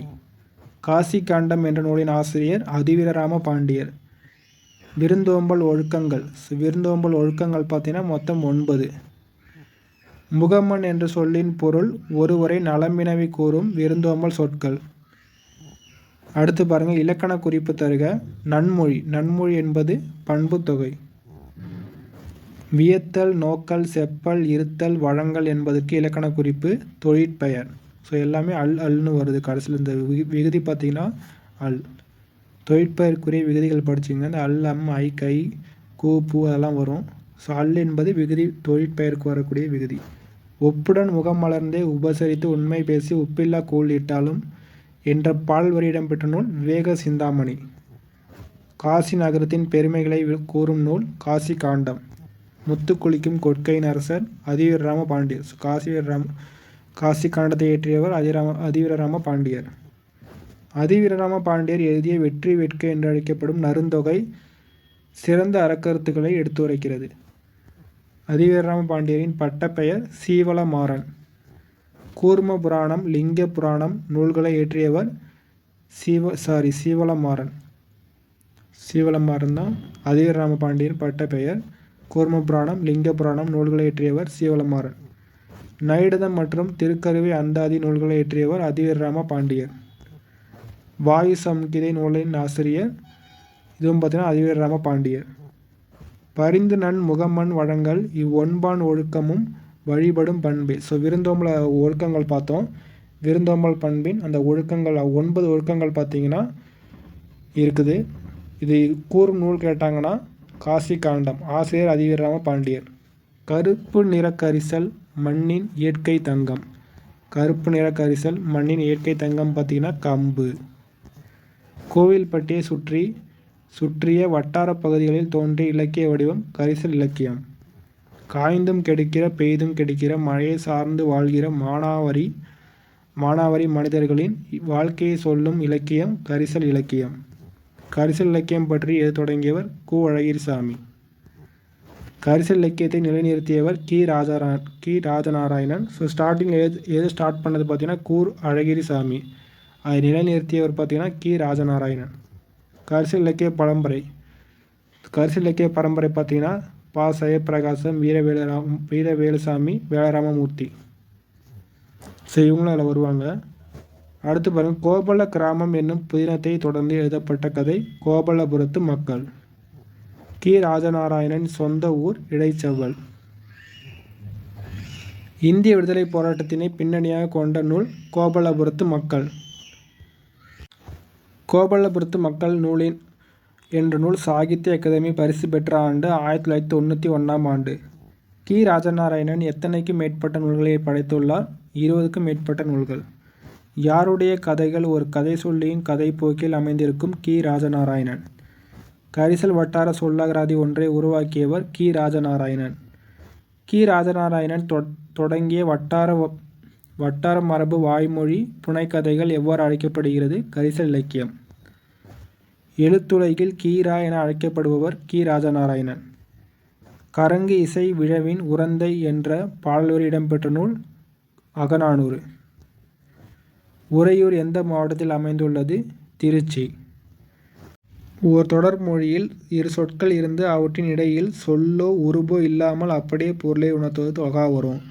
அதே மறைந்து வந்ததுன்னா அது தொகை வரும். குயில் கூவியது. ஸோ இது பார்த்திங்கன்னா தொகாணி தொடர். குயில் கூவியது என்பது தொகாணி தொடர். தொகாணி தொடர் பார்த்திங்கன்னா 9 வகைப்படும். ஆல்ரெடி நம்ம தொகை பார்த்தோம். தொகை வந்து 6 வரும், தொகா வந்து 9 வரும். எழுவாயுடன் பெயர் வினை வினா ஆகிய பயனிலைகள் தொடர்வது எழுவாய் தொடர். எழுவாய் தொடருக்கு எடுத்துக்காட்டு பார்த்தீங்கன்னா இனியன் கவிஞர், காவிரி பாய்ந்தது, பேருந்து வருமா. விழியுடன் வினை தொடர்வது விழித்தொடர். விழித்தொடருக்கு எடுத்துக்காட்டு நண்பா எழுது. வினைமுற்றுடன் ஒரு பெயர் தொடர்வது வினைமுற்று தொடர். பாடினாள் கண்ணகி என்பது ஒரு வினைமுற்று தொடர். முற்று பெறாத வினை பெயர் சொல்லை தொடர்வது பெயரச்ச தொடர். பெயரச்ச தொடருக்கு எடுத்துக்காட்டு கேட்ட பாடல். முற்று பெறாத வினை சொல்லை தொடர்வது வினையச்ச தொடர். வினையச்ச தொடருக்கு எடுத்துக்காட்டு பாடி மகிழ்ந்தனர். வேற்றுமை உருபுகள் வெளிப்பட அமையும் தொடர் வேற்றுமை தொகாநிலை தொடர். வெளிப்பட அமைவது வேற்றுமை தொகாநிலை தொடர். அன்பால் கட்டினார் என்பது ஒரு 3ஆம் வேற்றுமை தொகாநிலை தொடர். அன்பால். ஸோ ஆள் என்பது பார்த்தீங்கன்னா 3ஆம் வேற்றுமை உருபு. வெளிப்படையாக வருவது வேற்றுமை தொகாநிலை தொடர். அடுத்து பாருங்கள், அறிஞருக்கு பொன்னாடை என்பது எவ்வகை தொடர்? 4ஆம் வேற்றுமை தொகாநிலை தொடர். அறிஞருக்கு. ஸோ உங்கள் கூ பார்த்தீங்கன்னா 4ஆம் வேற்றுமை உருபு. ஸோ வெளிப்படையாக வந்தனால இது தொகா, 4ஆம் வேற்றுமை தொகா. அடுத்து பாருங்கள், இடைச்சொல்லோடு பெயரோ வினையோ தொடர்வது இடைச்சொல் தொடர். மற்றொன்று பிரித்து எழுதுக பார்த்தீங்கன்னா மற்ற கூட்டல் ஒன்று. இந்த மற்ற என்பது பார்த்தீங்கன்னா ஒரு இடைச்சொல். அதே மாதிரி உரிச்சொல்லுடன் பெயரோ வினை தொடர்வது உரிச்சொல் தொடர். உரிச்சொலுக்கு எடுத்துக்காட்டு பார்த்தீங்கன்னா சால சிறந்தது. ஸோ இந்த சால பார்த்தீங்கன்னா ஒரு உரிச்சொல். ஒரே சொல் 2, 3 முறை அடுக்கி வருவது அடுக்குத்தொடர். அடுக்குத்தொடர் எடுத்துக்காட்டு பார்த்தீங்கன்னா வருக வருக வருக. கூட்டுநிலை பெயரச்சத்திற்கு எடுத்துக்காட்டு கேட்க வேண்டிய பாடல். தமிழர் பண்பாட்டில் எதற்கு தனித்த இடம் உண்டு? வாழை இலைக்கு தனித்த இடம் உண்டு. சிலம்பு அடைந்திருந்த பாக்கம் எய்தி என்னும் அடியில் பாக்கம் என்பது பார்த்தீங்கன்னா சிற்றூரை குறிக்கிறது. பாக்கம் என்பது சிற்றூர். அறிஞருக்கு நூல், அறிஞரது நூல் ஆகிய சொற்களில் பொருளை வேறுபடுத்த காரணமாக அமைவது வேற்றுமை உருபு. அடுத்து பாருங்க, காசி காண்டம் என்பது காசி நகரத்தின் பெருமையை பாடும் நூல். காசி காண்டம் என்பது காசி நகரத்தின் பெருமையை பாடும் நூல். விருந்தினரை பேணுவதற்கு பொருள் தேவைப்பட்டதால் தன் கருங்கோட்டு சீரியாலை பணயம் வைத்து விருந்தளித்தான் என்கிறது புறநானூறு. இச்செய்தி உணர்த்தும் விருந்து போட்டி நிலையை பார்த்தீங்கன்னா இன்மையிலும் விருந்து. இன்மைனா இங்கே வறுமை. வறுமையிலும் விருந்து போட்டி நிலை. அடுத்து பாருங்கள், சுழன்றும் ஏற்பின்னது உலகம் அதனால் உழந்தும் உழவே தலை என கூறும் நூல் திருக்குறள். மைக்கடல் முத்துக்கு ஈடாய் மிக்க நெல்முத்து என்ற பாடல் வரி இடம்பெற்ற நூல் முக்குடற்பள்ளு. கத்துக்கடல் சூழ்நாளை காத்தான் தன் சத்திரத்தில் அத்தமிக்கும் போது அரிசி வரும் என்ற பாடலை பாடியவர் காளமேக புலவர். திருக்குறள் தெளிவுரை என்ற நூலின் ஆசிரியர் வ.உ. சிதம்பரனார். சிறுவர் நாடோடி கதைகள் என்ற நூலின் ஆசிரியர் கி. ராஜநாராயணன். 6ஆம் திணை என்ற நூலின் ஆசிரியர் கு. சிவராமன். வேலோடு நின்றன் இருவென்றது போலும் கோலோடு நின்றன் இரவு என்ற குறளில் பயின்று வரும் அணி உவமையணி. சோமையணியில் பார்த்தீங்கன்னா ஒரு போலும்ன்ற ஓம உறுப்பு வெளிப்படையாக வந்திருக்கும். ஸோ பாருங்கள், இருவென்றது போலும்ன்ற ஓம உறுப்பு வெளிப்படையாக வந்தால் ஓமையணி, மறைந்து வந்தால் எடுத்துக்காட்டு ஓமையணி. ஸோ அடுத்த பாடலில் மறைந்து வந்திருக்கு பாருங்கள். பண்ணெண்ணாம் பாடற்கேய்பின்றேல் கண்ணெண்ணாம் கண்ணோட்டம் இல்லாத கண் என்ற குறளில் பயின்று வரும் அணி எடுத்துக்காட்டு ஓமை அணி. ஸோ இதில் ஓம உறுப்பு மறைந்து வந்திருக்கு. அடுத்து பாருங்கள், நச்சப்படாதவன் செல்வம் நடு ஊருள் நச்சு மரம் பழுத்தற்று என்ற குறளில் பயின்று வரும் அணி ஓமை அணி. ஸோ நச்சப்படாதவன் செல்வம். ஸோ அதுபோல் அந்த ஓம உறுப்பு மறைந்து வந்திருக்கு. அது பாருங்கள், உயிரினும் மேலானது ஒழுக்கம், உண்மை பொருளை காண்பதுதான் அறிவு, பெரியோரை போற்றி துணையாக்கி கொள்ளுதல் என்பது பெரும்பேறு, உரை ஊற்றி பார்த்தாலும் புளிக்காத பால் தந்தை தந்த தாய்ப்பால் முப்பால் என்ற கவிதையை இயற்றியவர் அறிவுமதி. இந்த முப்பால் என்பது பார்த்தீங்கன்னா திருக்குறளை குறிப்பிடும். வினாவை இந்த மாதிரி கேட்டாங்கன்னா முப்பால் என்பது எதை குறிப்பிடும் கேட்பாங்க. திருக்குறள். வட்டார வழக்கு சொற்களை கொண்டு பொறுத்துக. பாய்ச்சல். பாய்ச்சல் என்பது பார்த்திங்கன்னா பாத்தி. பதனம் என்பது கவனமாக. நீத்து பாகம் என்பது மேல்கஞ்சி. கடித்து குடித்தல் என்பது வாய் வைத்து குடித்தல். மகள் என்பது சோற்று கஞ்சி. அடுத்து பாருங்கள், வட்டார வழக்கு சொற்களை கொண்டு பொறுத்துக. வார்த்துக்காரன் என்பது புதியவன். சடைத்து புளித்து என்பது சடிப்பு. அழுக்கம் என்பது அழுத்தம். தொலைவட்டையில் என்பது தொலைவில். அடுத்து பாருங்கள், கலை சொற்கள். செவ்விலக்கியம் என்பது கிளாசிக்கல் லிட்ரேச்சர். காப்பிய இலக்கியம் என்பது எபிக் லிட்ரேச்சர். பக்தி இலக்கியம் என்பது டிவோஷனல் லிட்ரேச்சர். பண்டை இலக்கியம் என்பது ஆன்சியன் லிட்ரேச்சர். வட்டார இலக்கியம் என்பது ரெஜினல் லிட்ரேச்சர். நாட்டுப்புற இலக்கியம் என்பது ஃபோல்க் லிட்ரேச்சர். நவீன இலக்கியம் என்பது மாடர்ன் லிட்ரேச்சர். அடுத்து பாருங்கள், 324வது வினா. ஆறறிவுடைய மக்களை உயர்திணை என்றும் மற்ற உயிரினங்களை உயிரற்ற பொருள்களையும் அஃறிணை என்றும் வழங்குவது நம்முடைய மரபு. உயிருடைய பொருள்கள் உயர்திணை, மற்ற உயிரினங்கள் ஆறறிவுடைய உயிரினங்கள் உயர்திணை. ஸோ மற்ற உயிரினங்கள் மற்றும் உயிரற்ற பொருள்கள் அஃறிணை. அடுத்து பாருங்கள், திணையின் உட்பிரிவு என்பது பாலை குறிக்கும். பால் பார்த்தீங்கன்னா மொத்தம் 5 வகைப்படும். உயர்திணையில் பால் எத்தனை பிரிவுகளை கொண்டது? உயர்திணையிலுடைய பால் பார்த்தீங்கன்னா ஆண்பால், பெண்பால், பலர்பால் வரும். உயர்திணைக்குரிய பால்கள் ஆண்பால், பெண்பால், பலர்பால், 3 பால் வரும்.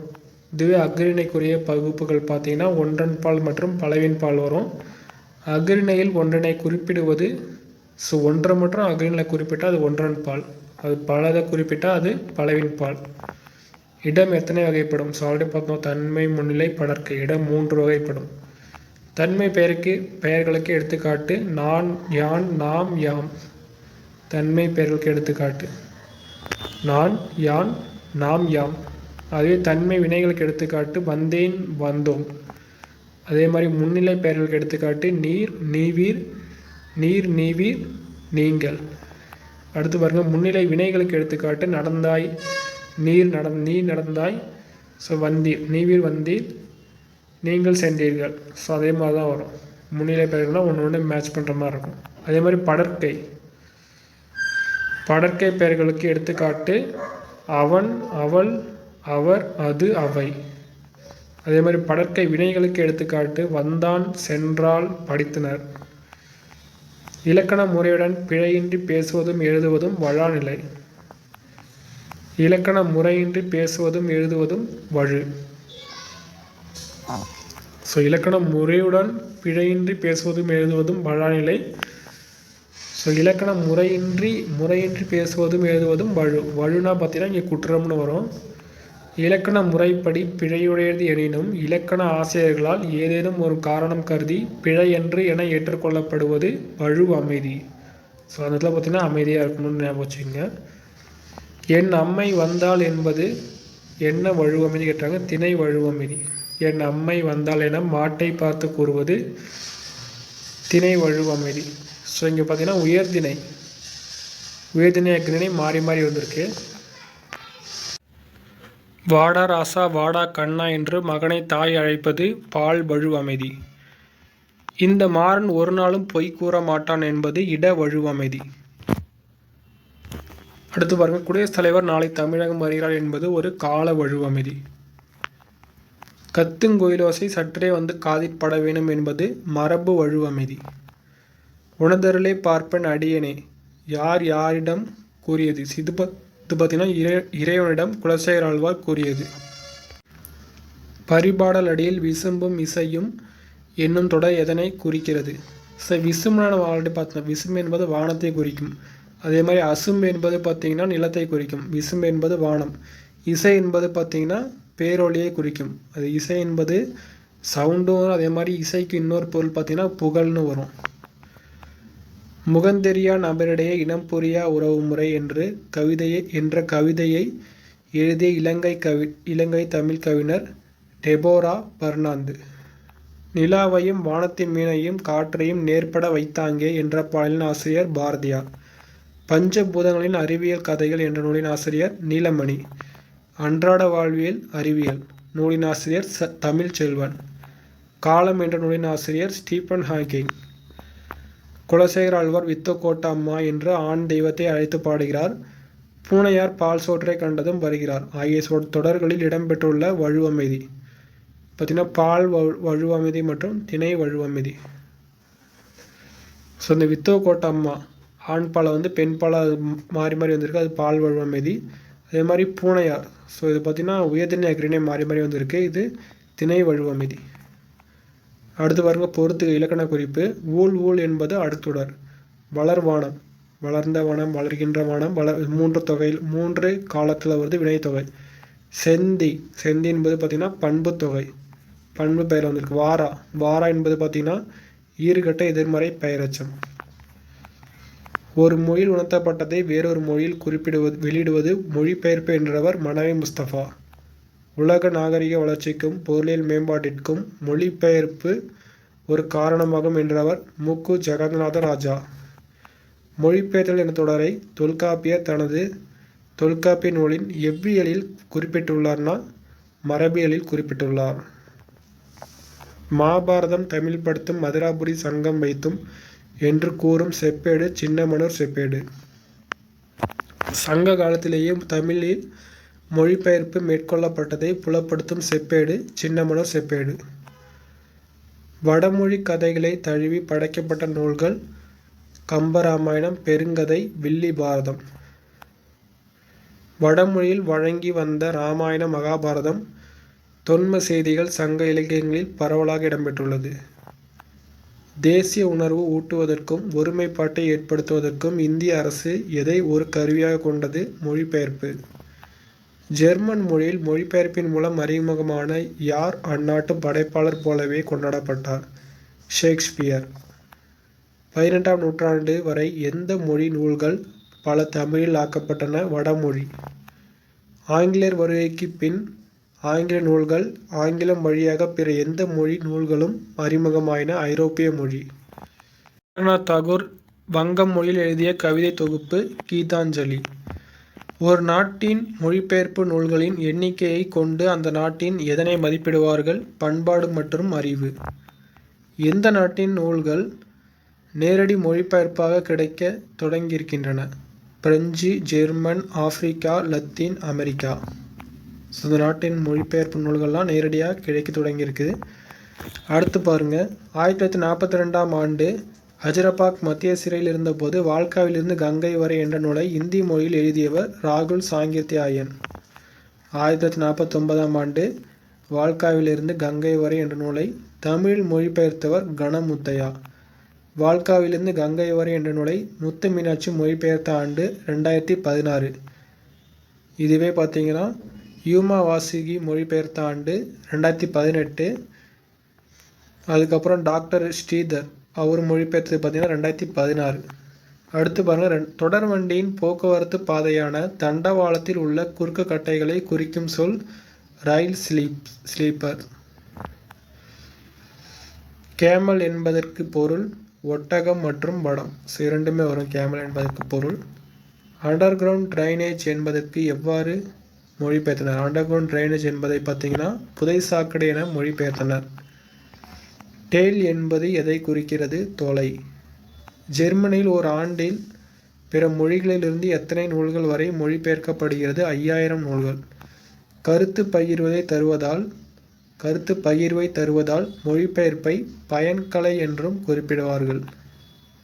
காசினியில் இன்று வரை அறிவின் மன்னர்கள் கண்டுள்ள கலைகள் எல்லாம் தமிழில் எண்ணி பேசி மகிழ்நிலை வேண்டும் என்று கூறியவர் குலோத்துங்கன்.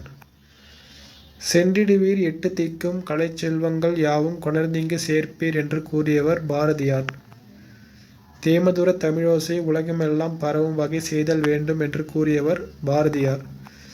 பிரான்ஸ் தேசிய நூலகத்தில் தமிழ் ஏடுகளும் கையெழுத்து பிரதிகளும் உள்ளன என்பதை கூறியவர் தனிநாயக அடிகள். எந்த தேசிய நூற்கூடத்தில் ஏறக்குறைய 1000 பழைய தமிழ் ஏடுகளும் கையெழுத்து பிரதிகளும் உள்ளன? பிரான்சு. இந்தியாவிலேயே கிடைக்காத படிகளும் ஏடுகளும் எந்த தேசிய நூற்கூடத்தில் உள்ளது? பிரான்சு. பண்டை காலத்தில் முதலாக ஐரோப்பியர் யாத்த இலக்கணங்களும் கையெழுத்து பிரதிகளும் எந்த நூற்கூடத்தில் இருக்கின்றன? பிரான்சு. பிரான்சு தேசிய நூற்கூடத்தில் உள்ள அச்சிடப்பெறாத நூல்கள் சிலவற்றின் தலைப்புகள் பார்த்திங்கன்னா சரளி புத்தகம், மாணிக்கவாசகர் பிள்ளைத்தமிழ், புதுச்சேரி அம்மன் பிள்ளைத்தமிழ். திருவிளையாடற் புராணத்தின் ஆசிரியர் பரஞ்சோதி முனிவர். பாண்டிய நாட்டை ஆட்சி புரிந்த மன்னன் குசேல பாண்டியன். கபிலரின் நண்பர் இடைக்காடனார். குசேல பாண்டியன் எந்த புலவரை அவமதித்தான்? இடைக்காடனார். மனம் வருந்தி இடைக்காடனார் யாரிடம் முறையிட்டார்? இறைவனிடம். இறைவன் கடம்பவன கோவிலை விட்டு நீங்கி எங்கு சென்று தங்கினார்? வடதிரு ஆலவாயில். அழகிய வேப்பமாலை அணியும் மன்னன் பாண்டிய மன்னன். வேப்பமாலைன்னு வந்தாலே பாண்டிய மன்னர்கள் தான் அணிவாங்க. இதுவே சோழர்களுக்கு பார்த்தீங்கன்னா அந்த அத்தி மரப்பூ வரும். சேரர்களுக்கு பார்த்தீங்கன்னா பனம்பூ வரும். இதெல்லாம் பேசிக் கொஸ்டின் தான். பாண்டியன் என்னை இகழவில்லை, சொல்லின் வடிவாக உன் இடப்புறம் வீட்டிருக்கும் பார்வதி தேவியையும் சொல்லின் பொருளாக விளங்கும் உன்னையுமே அவமதித்தான் என்று சினத்துடன் கூறியவர் இடைக்காடனார். இறைவன் இடைக்காடனாருக்கு அவர் நண்பராகிய யாருக்கும் மனமகிழ்ச்சி உண்டாக்க நினைத்தார்? கபிலருக்கு. இலக்கண குறிப்பு தருக. கேள்வினான். கேள்வினான் என்பது வினையால் அணையும் பெயர். இலக்கண குறிப்பு தருக. காடனுக்கும் கபிலனுக்கும். ஸோ இங்கே பார்த்தீங்கன்னா வெளிப்படையாக வந்திருக்கு. ஸோ இது பார்த்தீங்கன்னா எண்ணுமையில் வரும். மோசிகிரனாருக்கு கவரி வீசிய மன்னன் தகடூர் எறிந்த பெருஞ்சேரல் இரும்பொறை. மாசற விசித்த வார்புரு வளர்ப்பின் என்ற புறநானூற்று பாடலை பாடியவர் மோசிகிரனார். திருவிளையாடல் கதைகள் சிலப்பதிகாரம் முதற்கொண்டு கூறப்பட்டு வந்தாலும் பரஞ்சோதி முனிவர் இயற்றிய திருவிளையாடற் புராணம்தான் விரிவும் சிறப்பும் கொண்டது. திருவிளையாடற் புராணத்தின் காண்டங்கள் பார்த்தீங்கன்னா 3 காண்டங்கள். மதுரை காண்டம், கூடற்காண்டம், திருவாலவாய் காண்டம். திருவிளையாடற் புராணத்தில் எத்தனை படலங்கள் உள்ளது? 64 படலங்கள். பரஞ்சோதி முனிவர் எங்கு பிறந்தார்? திருமறைக்காடு. பரஞ்சோதி முனிவர் எந்த நூற்றாண்டைச் சேர்ந்தவர்? பார்த்தீங்கன்னா 17ஆம் நூற்றாண்டைச் சேர்ந்தவர். வேதாரண்ய புராணத்தை இயற்றியவர். வேதாரண்ய புராணத்தை இயற்றியவர் பரஞ்சோதி முனிவர். திருவிளையாடற் போற்றி கலிவெண்பாவை இயற்றியவர் பரஞ்சோதி முனிவர். மதுரை 18 அந்தாதியை இயற்றியவர் பரஞ்சோதி முனிவர். நுண்ணிய கேள்வியோரும் மன்னனின் உவன்ற சொல்லெல்லாம் தண்ணிய அமுதால் எங்கள் கோபத்தி தணிந்ததென்னா என்ற பாடலில் இடம்பெற்ற நூல் திருவிளையாடற் புராணம். புதிய நம்பிக்கை என்ற துணைப்பாடத்தின் ஆசிரியர் கமலாலயன். கமலாலயன் அவர்களின் இயற்பெயர் வே. குணசேகரன். வயது வந்தோர் கல்வி திட்டத்தில் ஒருங்கிணைப்பாளராக பணியாற்றியவர் கமலாலயன். கொற்கை கோமான் கொற்கையம் பெருந்துரை என்ற பாடல் வரி இடம்பெற்ற நூல் ஐங்குறுநூறு. கொற்கை எந்த மாவட்டத்தில் உள்ளது? தூத்துக்குடி. அருளை பெருக்கி அறிவை திருத்தி மருளை அகற்றி மதிக்கும் திரளை என்ற வடிகள் குறிப்பிடுவது பார்த்திங்கன்னா கல்வியை குறிப்பிடுகிறது. அருளை பெருக்கி அறிவை திருத்தி மருளை அகற்றி மதிக்கும் திரளை. ஸோ இது பார்த்திங்கன்னா கல்வியை குறிப்பிடுது. இடைக்காடனாரின் பாடலை இகழ்ந்தவர் மன்னன். இடைக்காடனாரிடம் அன்பு வைத்தவர் இறைவன்.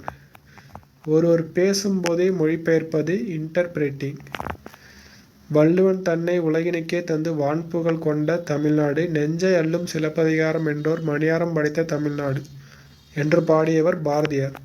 அறைக்குள் யாழிசை ஏதென்று சென்று எட்டி பார்த்தேன், பேத்தி நெட்டூர் பண்ணினாள் நீதிநூல் திரட்டையே என்ற கவிதை யாருடையது? பாரதிதாசன். ஃப்ளூட் மியூசிக் என்பதற்கு இணையான தமிழ் சொல் யாழிசை. தமிழில் சிறந்த சிறுகதைகள் 13 என்ற நூலை எழுதியவர் வல்லிக்கண்ணன். தமிழில் குட்டி இளவரசன் என்ற நூலை எழுதியவர் வே. ஸ்ரீராம். தமிழில் ஆசிரியனின் டைரி என்ற நூலை எழுதியவர் MP அகிலா. சொல்லரும் சூழ்பசும் பாம்பின் தோற்றம் போல் மெல்லவே கருயிருந்து இன்று மேலாளர் என்ற பாடலில் பயின்று வரும் பொருள்கோள் பார்த்தீங்கன்னா ஆற்று நீர் பொருள்கோள். பொறுத்துக. கேள்வினான் என்பது பார்த்தீங்கன்னா சொல்லும் பொருளும். கேள்வினான் என்பது நூல் வல்லானை குறிக்கும். கேண்மைனான் என்பதன் பொருள் நட்பினன். தார் என்பது மாலை. இது பேசிக்கான கொஸ்டின். தார் என்பது மாலை. முடி பார்த்தீங்கன்னா அந்த லைனில் வர்றது முடி என்பது தலையை குறிக்கும் இங்கே. ஸோ இந்த டோட்டல் லைன் கொடுத்தா கேட்பாங்க. அந்த லைன் கொடுத்தா அதில் முடி என்பது எதை குறிக்குதுன்னா தலையை குறிக்கிறது. அடுத்து பாருங்கள், முனிவு என்பது சினம். அகத்து உவகை என்பது மனமகிழ்ச்சி. அகம் என்பது இங்கே மனம், உவகை என்பது மகிழ்ச்சி. தமர் என்பது உறவினர். நீபவனம் என்பது கடம்பவனம். மீனவன். ஸோ அந்த லைனில் பார்த்தீங்கன்னா திருவிழாப்புறம் அந்த பாடலில் ஒரு லைன் மீனவன் என்பது பாண்டிய மன்னனை குறிக்கும். நுவன்ற என்பதன் பொருள் சொல்லிய. எண்ணா என்பது அசைச்சொல். கவரி என்பது சாமரை. கவரி வீசுவாங்க, சாமரை. அடுத்து பாருங்க பொறுத்துக மொழிபெயர்ப்பு. பாரதியின் மொழிபெயர்ப்பு. ஸோ இந்த பாரதியின் மொழிபெயர்ப்பு மட்டும் தெரிஞ்சுக்கோங்க. காட்சி பொருட்காட்சி என்பது, ஸோ இது பார்த்தீங்கன்னா எக்ஸிபிஷன். இருப்பு பாதை என்பது ஈஸ்ட் இந்தியன் ரயில்வேஸ். புரட்சி என்பது ரிவல்யூஷன். வேலை நிறுத்தம் என்பது ஸ்ட்ரைக். அடுத்து பாருங்கள் பிற கலைச்சொற்கள். எம்ப்ளம் என்பது சின்னம். தெசிஸ் என்பது ஆய்வேடு. இன்டலெக்டல் என்பது அறிவாளர். சிம்பாலிசம் என்பது குறியீட்டியல். டிரான்ஸ்கிரிப்ட் என்பது படியெடுத்தல். டிரான்ஸ்ஃபர் என்பது மாறுதல். டிரான்ஸ்ஃபார்ம் என்பது உருமாற்றுதல். டிரான்சாக்ட் என்பது செயல்படுத்துதல். அடுத்து பாருங்கள் தமிழ் நூல்கள் அதிக அளவில் மொழிபெயர்க்கப்படுவதை கொண்டு பொறுத்துக. ஆங்கிலத்தில் தான் ஃபஸ்ட்டிங்கன்னா அதிகமாக மொழிபெயர்க்கப்படுது. இரண்டாவது பார்த்திங்கன்னா மலையாளம். மூன்றாவது தெலுங்கு. நான்காவது இந்தி. ஐந்தாவது கன்னடம். ஆறாவது வடமொழி. ஏழாவது ரஷ்ய மொழி. எட்டாவது இடத்துல பார்த்திங்கன்னா வங்க மொழி. 9வது இடத்துல மராத்தி மொழி. முத்துக்குமாரசாமி பிள்ளை தமிழ் என்ற நூலை இயற்றியவர் குமரகுருபரர். செம்பொடி நிறச்சிறு கிங்கினியோடு சிலமும் கலந்தாட திருவரை நாணரை மணியோடு மொழி திகழரை வடமாட என்ற பாடல் வரி இடம்பெற்றுள்ள நூல் முத்துக்குமாரசாமி பிள்ளை தமிழ். இலக்கண குறிப்பு தருக. குண்டலமும் குழைக்காதும். வெளிப்படையாக வந்திருக்கு, இது எண்ணுமை. இலக்கண குறிப்பு தருக. ஆடுக. ஆடுக என்பது பார்த்திங்கன்னா வியங்கோல் வினைமுற்று. ஸோ இந்த காவை வச்சு கண்டுபிடிச்சிடலாம். லாஸ்ட்டில் கா வந்து அது வியங்கோல் வினைமுற்று விதியில் வரும். அடுத்து பாருங்கள் குழந்தையின் தலை 5 to 6 மாதங்களில் மென்மையாக அசையும் பருவம். இது வந்து செங்கீரை பருவம். சிற்றிலக்கியம் எத்தனை வகைப்படும்? சிற்றிலக்கியம் பார்த்தீங்கன்னா மொத்தம் 96 வகை இருக்குது. அடுத்து பாருங்கள் இறைவனையோ தலைவரையோ அரசனையோ. இறைவன் தலைவன் அரசன் யாராவது ஒருத்தர் தான் பாட்டுடைய தலைவராக கொண்டு அவரை குழந்தையாக கருதி பாடுவது தான் பிள்ளை தமிழ். இறைவன் தலைவன் அரசன். பாடுடைய தலைவரின் செயற்கரிய செயல்களை எடுத்து எம்போது, அதாவது ரேரான ஒன்று செயல் அதை எடுத்து எம்போது தான் பிள்ளை தமிழ். பிள்ளை தமிழ் 10 பருவங்கள் அமைத்து பருவத்திற்கு 10 பாடல் வீதம் மொத்தம் 100 பாடல்கள் பாடப்பெறும். 10 பாடல், அதில் 10 பாடல்ன்றாங்க. 10 பருவம். அந்த 10 பருவத்தில் ஒரு பருவத்துக்கு 10 பாடல், மொத்தம் 100 பாடல்கள் பாடப்படுவது பிள்ளை தமிழ். பிள்ளை தமிழ் பார்த்தீங்கன்னா 2 வகை இருக்கும். இதில் ஆண்பாட் பிள்ளை தமிழ், பெண்பாட் பிள்ளை தமிழ். குமரகுருபரரின் காலம் பார்த்திங்கன்னா 17ஆம் நூற்றாண்டு.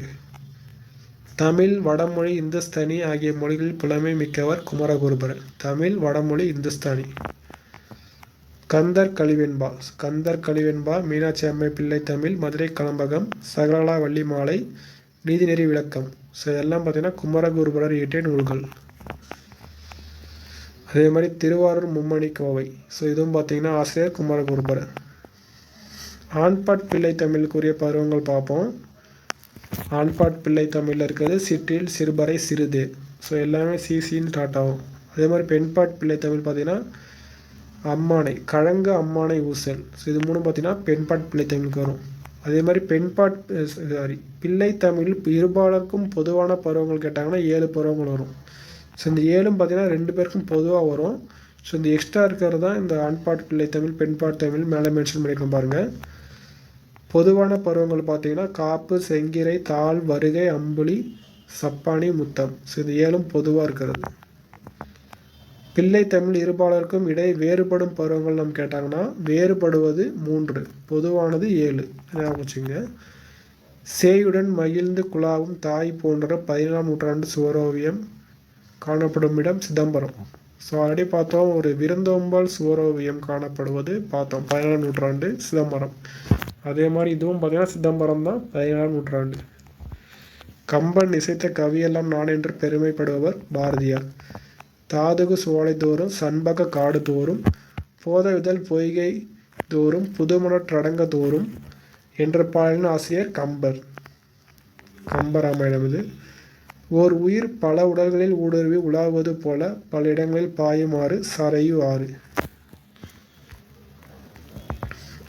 தண்டலை மயில்களாட தாமரை விளக்கந்தாங்க கொண்டல்கள் முழவி நேங்க குவளைகள் மழை விழித்து நோக்க என்ற பாடல்கள் இடம்பெற்ற நூல் கம்பராமாயணம். ஒப்பற்ற அழியாத அழகினை உடைய வடிவு கொண்டவன் ராமன். ஓசை தரும் இன்பம் உவமையிலா இன்பமடா என்ற பாடலை பாடியவர் பாரதியார்.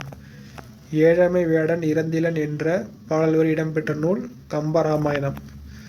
கம்பர் ராமாயணத்திற்கு இட்ட பெயர் ராமாவதாரம். கம்பராமாயணத்தில் எத்தனை காண்டங்கள் உள்ளது? மொத்தம் பார்த்தீங்கன்னா 6 காண்டங்கள் உள்ளது. 7வது ஒரு காண்டம் இருக்குது, உத்தரகாண்டம். அதை இயற்றியவர் ஒட்டக்கூத்தர். அது சாதாரண பேசிக் எக்ஸ்ட்ரா தெரிஞ்சுக்கங்க. கம்பராமாயணத்தில் நமக்கு இருக்கிறது 6 காண்டங்கள். கம்பராமாயண பாடல்கள் பார்த்திங்கன்னா சந்தநயம் மிக்கவை. இதில் பார்த்தீங்கன்னா மொத்தம் 96 வகையான சந்தங்களை கம்பர் கையாண்டிருப்பார். கம்பராமாயண பாடல்கள் சந்தநயம் மிக்கவை. இந்த சந்தநயம் பார்த்திங்கன்னா 96 வகையான சந்தங்களை பார்த்திங்கன்னா கம்பர் கையாண்டிருப்பார். இது நிறைய டைம் நமக்கு எக்ஸாம்பிள் கேட்டுருவாங்க. கம்பராமாயண சந்தங்கள், அதாவது யாப்பு வண்ணங்கள்னு கேட்பாங்க. இந்த சந்தனம் கேட்பாங்க, இல்லை அழகுன்னு கேட்பாங்க. எப்படின்னா கேட்பாங்க. 96 வகையான அந்த அழகுகளை பார்த்திங்கன்னா கம்பர் கையாண்டிருப்பார். கம்பரை ஆதரித்த வள்ளல் சடையப்ப வள்ளல். சரஸ்வதி அந்தாதி, சடகோபர் அந்தாதி, திருக்கை வழக்கம், ஏர் 70 சிலை 70 இயற்றியவர் கம்பர். வன்மை இல்லை யோர் வறுமையின்மையால், திண்மை இல்லை நேர் செறினரின்மையால் என்ற பாடல்கள் இடம்பெற்ற நூல் கம்பராமாயணம். வெய்யோன் ஒளி தன் மேனியில் விரிசோதியில் மறைய பொய்யோ எனும் இளையானோடும் போனான் என்ற பாடல்கள் இடம்பெற்ற நூல் கம்பராமாயணம். இங்கே பார்த்திங்கன்னா அந்த இடையாள் என்பது சீதையை குறிக்கும். இளையான் என்பது பார்த்திங்கன்னா அந்த லக்குவனை குறிப்பிடுவது. அடுத்து பாருங்கள். பாய்ச்சல் என்ற சிறுகதை ஆசிரியர் சா. கந்தசாமி. பாய்ச்சல் என்னும் சிறுகதை எச்சிறுகதை தொகுப்பில் இருந்து எடுக்கப்பட்டது. சாயாவனம். சா. கந்தசாமி எந்த மாவட்டத்தைச் சேர்ந்தவர்? நாகப்பட்டினம். சா. கந்தசாமிக்கு எழுத்துலகில் புகழை பெற்றுத்தந்த புதினம் சாயாவனம். சா. கந்தசாமி எந்த புதினத்திற்கு சாகித்ய அகாதமி விருது பெற்றார்? விசாரணை கமிஷன்.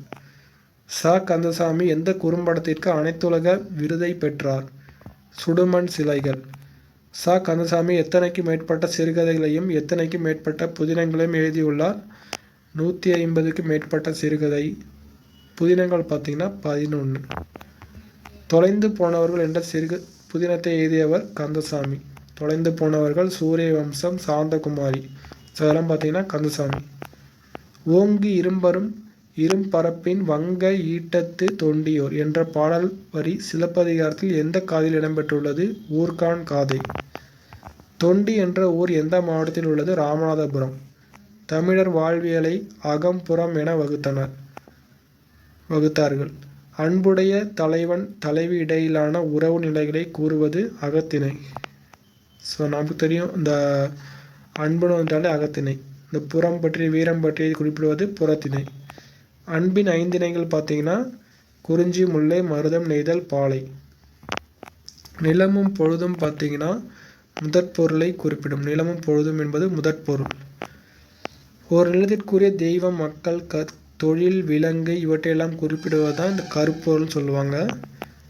குறிஞ்சி நிலத்திற்குரிய தெய்வம் பார்த்திங்கன்னா முருகன். அதே முல்லைக்குரிய தெய்வம் திருமால். மருதத்துக்கு பார்த்திங்கன்னா இந்திரன். நெய்தலுக்கு வருணன். பாலைக்கு கொற்றவை. ஸோ இதெல்லாம் பேசிக்கான கொஸ்டின் தான். குளிர்காலத்தை பொழுதாக கொண்ட நிலங்கள் குறிஞ்சி, மருதம், நெய்தல் நிலங்கள். குளிர்காலம் பொழுதாக கொண்டது குறிஞ்சி, மருதம், நெய்தல். ஒயிலாட்டத்தில் 2 வரிசையில் நின்று ஆடுகின்றனர்.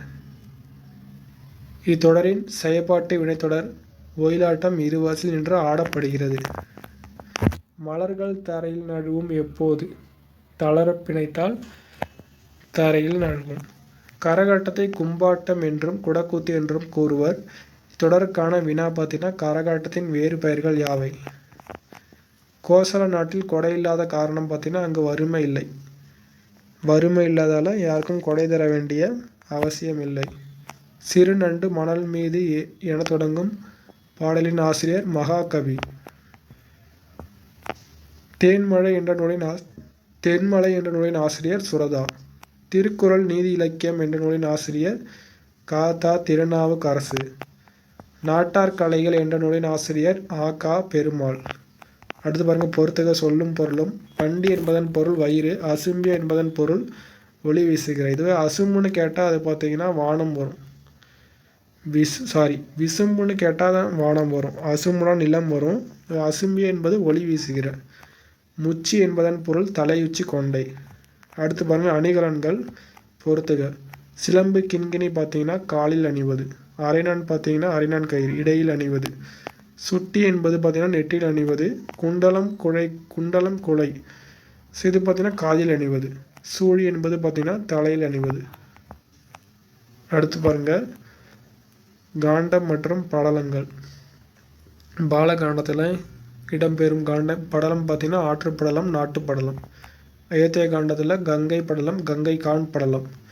யுத்த காண்டத்தில் கும்பகர்ணன் வதைப்படலம். ஸோ இந்த நமக்கு லெசன்ஸில் இருக்க காண்டங்கள் படலங்கள் கொடுத்துருக்காங்க. அடுத்து பாருங்கள், கம்பரின் சிறப்பு பெயர். கல்வியில் பெரியவர் கம்பர். கம்பன் வீட்டு கட்டுத்தறியும் கவி பாடும். விருத்தம் என்னும் ஒன்பாவிற்கு உயர் கம்பன். அடுத்து பாருங்கள், கலைச்சொல் பொறுத்துக. ஆஸ்தட்டிக் என்பது அழகியல் அல்லது முறிகியல். டெர்மினாலஜி என்பது கலைச்சொல். ஆர்டிஃபிகேட்ஸ் என்பது கலைப்படைப்புகள். மித் என்பது தொன்மம். அடுத்து பாருங்கள், 58வது இப்போ ஃபஸ்ட்டு ஒரு 500 கொஸ்டின் நம்ம கம்ப்ளீட் பண்ணிட்டோம். அடுத்த இதில் போயிட்டுருக்கோம். அடுத்து திரும்ப ஸ்டார்டிங் 1லேருந்து லெசன் போயிட்டுருக்கு. 58வது வினா. இந்திய விடுதலை போராட்ட வரலாற்றில் எந்த ஆண்டு மிகவும் சிறப்புடைய ஆண்டாக கருதப்படுகிறது? 1906ஆம் ஆண்டு. இந்த மாப்போசி பற்றிய லெசன் இது. இந்திய விடுதலை போராட்ட வரலாற்றில் மிகவும் சிறப்புடைய ஆண்டு 1906. காந்தியடிகள் சத்தியாகிரகம் என்னும் அறப்போர் முறையை தென்னாப்பிரிக்காவில் தொடங்கிய ஆண்டு 1906. இந்த 1906 என்னென்னலாம் கவர் ஆகுதுன்னு பார்ப்போம். சத்தியாகிரகம், ஸோ காந்தியடிகள் ஸ்டார்ட் பண்ணது 1906. பாவு சிதம்பரனார் ஆங்கிலேயருக்கு எதிராக சுதேசி கப்பல் நிறுவனம் தொடங்கிய ஆண்டு 1906. மாப்போ சிவஞானம் பிறந்த ஆண்டு ஜூன் 26, 1906. ஸோ இவர் தான் சொல்லுவார், மாப்போ சிவஞானம் இந்த சிறப்புடைய ஆண்டு ஏன் அவர் பிறந்த ஆண்டு ப்ளஸ் அந்த 2 சம்பவத்தை சொல்லியிருப்பார். மாப்போ சிவஞானம் எங்கு பிறந்தார்? சென்னையில் பிறந்திருப்பார். மாப்போ சிவஞானம் தந்தை தாய் பெயர் பார்த்தீங்கன்னா பொன்னுசாமி, சிவகாமி. மாப்போ சிவஞானத்திற்கு பெற்றோரிட்ட பெயர் ஞானப்பிரகாசம். மாப்போ சிவஞானத்துக்கு சிவஞானி என்று பெயர் வைத்த முதியவர் சரபையர். மாப்போ சிவஞானம் அன்னை எந்தெந்த அம்மானை பாடல்களை பாடுவார்? அள்ளி அரசாணி மாலை, பவளக்கொடி மாலை. மாப்போ சிவஞானம் யாருடைய பாடல்களை விரும்பி படித்தார்? சித்தர் பாடல்கள். ரொம்ப முக்கியமான கொஸ்டின். மாப்போ சிவஞானம் யாருடைய பாடல்களை விரும்பி படித்தார்? சித்தர் பாடல். ஒருவன் அறிவு விளக்கம் பெறுவதற்கான 2 வழிகள். ஸோ 2 வழியில் குறிப்பிட்டது வந்து மாப்போ சிவஞானம் தான். அதில் ஒன்று பார்த்தீங்கன்னா கல்வி, மற்றொன்று கேள்வி. கேள்வியை வச்சு பார்த்தீங்கன்னா திருவள்ளுவர் நிறையா அதிகாரம் படுத்திருப்பார், கேள்வி அதிகாரம். அடுத்து பாருங்கள், மாப்போ சிவஞானத்தின் கேள்வி ஞானத்தை பெருக்கிய பெருமையில் யாருக்கு பங்குண்டு? திருப்பாதிரி புலியூர் நாணியார் அடிகள். காந்தியறிவின் ஒப்பந்தம் ஏற்பட்ட ஆண்டு 1931. மாப்போ சிவஞானம் எந்த கட்சியால் நடத்தப்பட்ட ஊர்வலங்களிலும் கதர் விற்பனையிலும் தவறாமல் கலந்து கொள்வார்? பேராய கட்சி. மாப்போ சிவஞானம் தமிழா துள்ளி எழு என்னும் தலைப்புடைய துண்டறிக்கை ஒன்றை கடற்கரையில் குழுமியிருந்த மக்களிடையே வழங்கியதுக்காக சிறையில் அடைக்கப்பட்ட ஆண்டு 30/9/1932. மாப்போ சிவஞானத்திற்கு எத்தனை மாத கடுங்காவல் தண்டனையும் அபராதமும் விதிக்கப்பட்டது? 3 மாதங்கள் 300 ரூபாய். அந்த 3 மாதம் சிறை தண்டனை அவர் ஏற்றுப்பார். ஆனால் 300 ரூபாய் பார்த்தீங்கன்னா அவர்கிட்ட காசு இருக்காது. ஸோ அதனால் மாப்போ சிவஞானம் பணம் கட்ட தவறியதால் எத்தனை மாதம் சிறை தண்டனை அனுபவித்தார்? ஸோ எக்ஸ்ட்ரா ஒரு 3 மாதம் கொடுத்துருப்பாங்க. மொத்தம் பார்த்திங்கன்னா 6 மாதம். வரலாற்றில் பொன் எழுத்துக்களால் பொறிக்கத்தக்க புனித நாள் ஆகஸ்ட் 8, 1942. ஸோ என்னென்னு பார்த்தீங்கன்னா வெள்ளையினை வெளியேறு இயக்கம். இந்தியாவை விட்டு வெளியேறு என்ற தீர்மானத்தை பம்பாயில் கூடிய அகில இந்திய பேராய கட்சி ஒருமனதாக நிறைவேற்றிய ஆண்டு தான் ஆகஸ்ட் 8, 1942. மாப்போ சிவஞானம் வேலூர் சிறையில் அடைக்கப்பட்ட ஆண்டு ஆகஸ்ட் 13, 1942. மாப்போ சிவஞானம் வேலூர் சிறையிலிருந்து எந்த சிறைக்கு மாற்றப்பட்டார்? அமராவதி சிறை. வேலூர் சிறையிலிருந்து அமராவதி சிறைக்கு மாற்றப்பட்டார். அமராவதி சிறைச்சாலையில் சிவஞானத்திற்கு ஒதுக்கப்பட்ட அறையின் மேற்கூரை இதனால் வேயப்பட்டது. துத்தநாக தகடு. மாப்போ சிவஞானம் சென்னை மாநகரில் விடுதலை விழா கொண்டாடி பிறகு குழுவாக வடக்கெல்லைக்கு சென்ற ஆண்டு ஆகஸ்ட் 15, 1947. விடுதலை கிடைச்சதுக்கப்புறம் மாப்போ சிவஞானம் யாருடைய அழைப்பை ஏற்றுக்கொண்டு வடக்கெல்லைக்கு சென்றார்? மங்களங்கிழார். இந்தியாவுக்கு விடுதலை கிடைச்சதுக்கப்புறம் தமிழ்நாட்டுக்கு அந்த விடுதலை வேணுன்றதாக போயிருப்பாங்க, எல்லையை பிரிக்க. வடக்கெல்லை தமிழ் மக்களை ஒருங்கிணைத்து தமிழுடன் கொள்ள செய்தவர் மங்களங்கிழார். வடக்கெல்லை போராட்டம் எந்தெந்த இடங்களில் தொடங்கியது? சித்தூர், புத்தூர், திருத்தணி. தமிழாசான் மங்களங்கிழார் மற்றும் தமிழரசு கழகம் இணைந்து எங்கெங்கு தமிழர் மாநாட்டை நடத்தியது? சென்னை, திருத்தணி. வடக்கெல்லை போராட்டத்தில் கைது செய்யப்பட்டவர்களில் ராஜமுந்திரி சிறையில் உயிர் துறந்தவர் திருவாலங்காடு கோவிந்தராசன். வடக்கெல்லை போராட்டத்தில் கைது செய்யப்பட்டவர்களில் பழனி சிறையில் உயிர் துறந்தவர் மாணிக்கம். யார் தலைமையில் மத்திய அரசு மொழிவாரி வாரியத்தை அமைத்தது? K.M. பணிக்கர். மொழிவாரி வாரியம் ஆணையத்தின் அறிக்கையின்படி சித்தூர் மாவட்டம் எம்மாநிலத்துடன் சேர்க்கப்பட்டது? ஆந்திரா. இளங்கோ தந்த சிலம்பு தமிழினத்தின் பொது சொத்து என கூறியவர் மாப்போ சிவஞானம். ரொம்ப முக்கியமான இளங்கோ தந்த சிலப்பதிகாரம் தமிழினத்தின் பொது சொத்து என்று கூறியவர் மாப்போ சிவஞானம். தமிழகத்தின் பட்டி தொட்டி எங்கும் சிலப்பதிகார மாநாடுகள் நடத்தியவர் மாப்போ சிவஞானம். படாஸ்கர் ஆணையம் மூலம் தமிழகத்திற்கு கிடைத்த பகுதி திருத்தணி. ஆந்திர தலைவர்கள் ஆந்திராவிற்கு எதை தலைநகராக இருக்க வேண்டும் என்று கருதினர்? சென்னை. தலையை கொடுத்தேனும் தலைநகரை காப்போம் என்று முழங்கியவர் மாப்போ சிவஞானம். எந்த நாள் நாடாளுமன்றத்தில் பிரதமர் நேரு ஆந்திர அரசின் தலைநகரம் ஆந்திர நாட்டின் எல்லைக்குள்ளேயே அமையும் என்று உறுதியளித்தார்? 25/3/1953. மாப்போ சிவஞானம் தெற்கெல்லை போராட்டத்தில் நாகர்கோவில் நகரில் உள்ள வடிவீசுவரத்தில் வடிவை வாலிபர் சங்கத்தின் எந்த ஆண்டு விழாவில் பேசினார்? அக்டோபர் 25, 1946. எல்லை கிளர்ச்சிகளை தமிழகம் முழுவதும் தொடங்கி வைத்த கழகம் தமிழரசு கழகம். தெற்கெல்லை போராட்டத்தில் திருவிதாங்கூர் ஆட்சி நடத்திய துப்பாக்கிச் சூடு காரணமாக உயிர் நீத்த தமிழரசு கழக தோழர்கள் தேவசகாயம், செல்லையா. குமரி மாவட்டத்து போராட்டத்தை முன்னெடுத்து சென்றவர் ஏ. நேசமணி. நேசமணி பார்த்தீங்கன்னா வக்கீலாக இருப்பார். எந்த ஆண்டு கன்னியாகுமரி மாவட்டம் தமிழ்நாட்டுடன் இணைத்து கொள்ளப்பட்டு தமிழகத்தின் தென் எல்லையாக மாறியது? நவம்பர் 1, 1956. இந்த ஒரு கொஸ்டின் நல்லா ஞாபகம் வச்சுங்க. கன்னியாகுமரி பார்த்தீங்கன்னா தமிழ்நாட்டோடு சேர்ந்தது நவம்பர் 1, 1956. மார்ஷல் ஏ. நேசமணி நினைவை போற்றும் வகையில் தமிழக அரசு எங்கு அவருடைய சிலையோடு மணிமண்டபத்தை அமைத்துள்ளது? நாகர்கோவில். கேரள மாநிலம் உருவான போது தமிழர்கள் மிகுதியாக வாழக்கூடிய எந்த பகுதிகள் தமிழகத்தோடு சேர வேண்டும் என்று தமிழரசு கழகம் போராட்டத்தை தொடங்கியது? தேவிக்குளம், தோவாளை, அகத்தீஸ்வரம், கல்குளம், இளவங்கோடு, நாகர்கோவில். இது நாகர்கோவில். இது கல்குளம், இளவங்கோடு, நாகர்கோவில். அடுத்து பாருங்கள். பசல் அலி ஆணையம் நடுவண் அரசுக்கு தந்த பரிந்துரை வெளியான ஆண்டு அக்டோபர் 10, 1955. சென்னை மாநிலத்தில் உள்ள எந்த மாவட்டம் கேரளாவுடன் இணைந்தது? மலபார் மாவட்டம். அடுத்து பாருங்கள். புறநானூறு மற்றும் சிலப்பதிகாரமானது தமிழகத்தின் வடக்கெல்லை தெற்கெல்லையாக எதை குறிப்பிடுகிறது?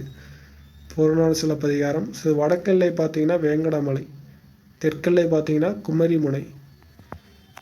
தமிழ் வணிகருக்கும் கிரேக்க வணிகருக்கும் இடையிலான வணிக ஒப்பந்தம் எந்த நூற்றாண்டின் இடைப்பகுதியில் ஏற்படுத்தி கொள்ளப்பட்டது? இதுதான் ரொம்ப ரொம்ப முக்கியமான ஒரு ஒப்பந்தம். இது கிபி 2ஆம் நூற்றாண்டில் ஏற்படுத்தப்பட்ட ஒப்பந்தம். சிலம்பு செல்வர் என அழைக்கப்படுபவர் மாப்போ சிவஞானம். சிலம்பு செல்வர் என அழைக்கப்படுபவர் மாப்போ சிவஞானம். சிவஞானம் காலகட்டம் பார்த்தீங்கன்னா 1906 பிறந்திருப்பார், 1995 இறந்திருப்பார்.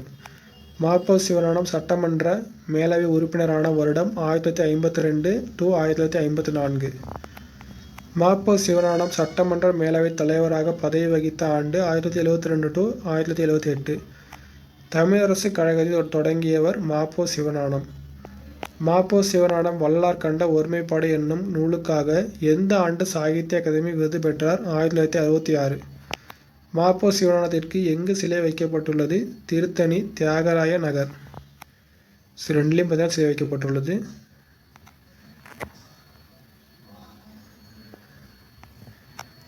காவிரி பூமண்டலத்திலிருந்து கண்ணகியும் கோவலனும் உறையூர் மற்றும் திருவரங்கத்தின் வழியாக எந்த இடத்தை அடைந்தனர்? கொடும்பாளூர். தென்னவன் சிறுமலையின் வலப்பக்கம் வழியாக சென்றால் மதுரை அடையலாம். சிறுமலையின் இடப்பக்கம் வழியாக சென்றால் திருமால்குன்றம் வழியாக மதுரைக்கு செல்லலாம். கோவலனையும் கண்ணகியும் மதுரைக்கு அழைத்து சென்றவர் கவுந்தியடிகள்.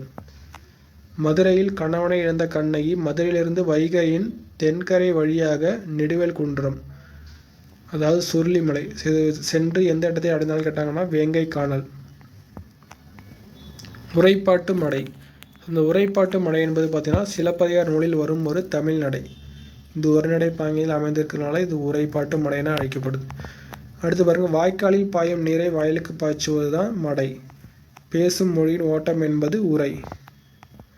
சிலப்பதிகாரத்தில் உள்ள இந்திர விழா ஊரெடுத்த காதை எந்த காண்டத்தில் அமைந்துள்ளது? புகார் காண்டம். இந்திர கிழா, ஸ்டார்ட் பண்ணுறது தான் இந்திர விழா தான். இந்திர விழா ஊரெடுத்த காதை புகார் காண்டம். அடுத்து பாருங்கள், ஐம்பெருங்காப்பியங்கள் ஒன்று சிலப்பதிகாரம். முத்தமிழ் காப்பியம், குடிமக்கள் காப்பியம் அழைக்கப்படுவது சிலப்பதிகாரம். மூவேந்தர் பற்றிய செய்திகளை கூறும் நூல் கேட்டாங்கன்னா சிலப்பதிகாரம். சிலப்பதிகாரத்தில் உள்ள காண்டங்கள் 3 காண்டங்கள்: மதுரை காண்டம், வஞ்சி காண்டம், புகார் காண்டம். ஸோ இது எப்படி வரும்னா புகார் காண்டம், மதுரை காண்டம், வஞ்சி காண்டம் தான் ஆர்டராக வரும். புகார் காண்டம், அதுக்கப்புறம் மதுரைக்கு போவாங்க, கடைசியாக வஞ்சி காண்டம். சிலப்பதிகாரம் எத்தனை காதைகளை உடையது? 30 காதைகள். சிலப்பதிகாரம் எந்த காப்பியத்தோடு தொடர்புடையது? மணிமேகலை. இரட்டை காப்பியம் என அழைக்கப்படுவது சிலப்பதிகாரம், மணிமேகலை. சிலப்பதிகாரத்தின் ஆசிரியர் இளங்கோவடிகள். இளங்கோவடிகள் எந்த மரபைச் சேர்ந்தவர்? சேரர் மரபு. மணிமேகலை ஆசிரியர் சீத்தலை சாத்தனார். நாட்டுதும் யாமோர் பாட்டுடை செய்யுள் என்று கூறியவர் இளங்கோவடிகள். அடிகள் நீரே அருளுக என்று இளங்கோவடிகளிடம் கூறியவர் சீத்தலை சாத்தனார். சீத்தலை சாத்தனார் பார்த்தீங்கன்னா அந்த கதை சொல்லியிருப்பார். கண்ணகி கதையை ஃபுல்லாக சொல்லியிருப்பார். அந்த வேங்கை மரத்துக்கு அடியில் நின்று சொல்லியிருப்பார். சொன்னதுக்கப்புறம் இளங்கோவடிகள் பார்த்தீங்கன்னா நாட்டுதும் யாமோர் பாட்டுடை செய்யுள் அப்படி சொல்லியிருப்பார். இவர் பார்த்தீங்கன்னா அடியில் நீலே அருளுக என்று கூறியிருப்பார் சீத்தலை சாத்தனார். காவின வளர்ச்சிக்கு வித்திட்ட நூல் சிலப்பதிகாரம்.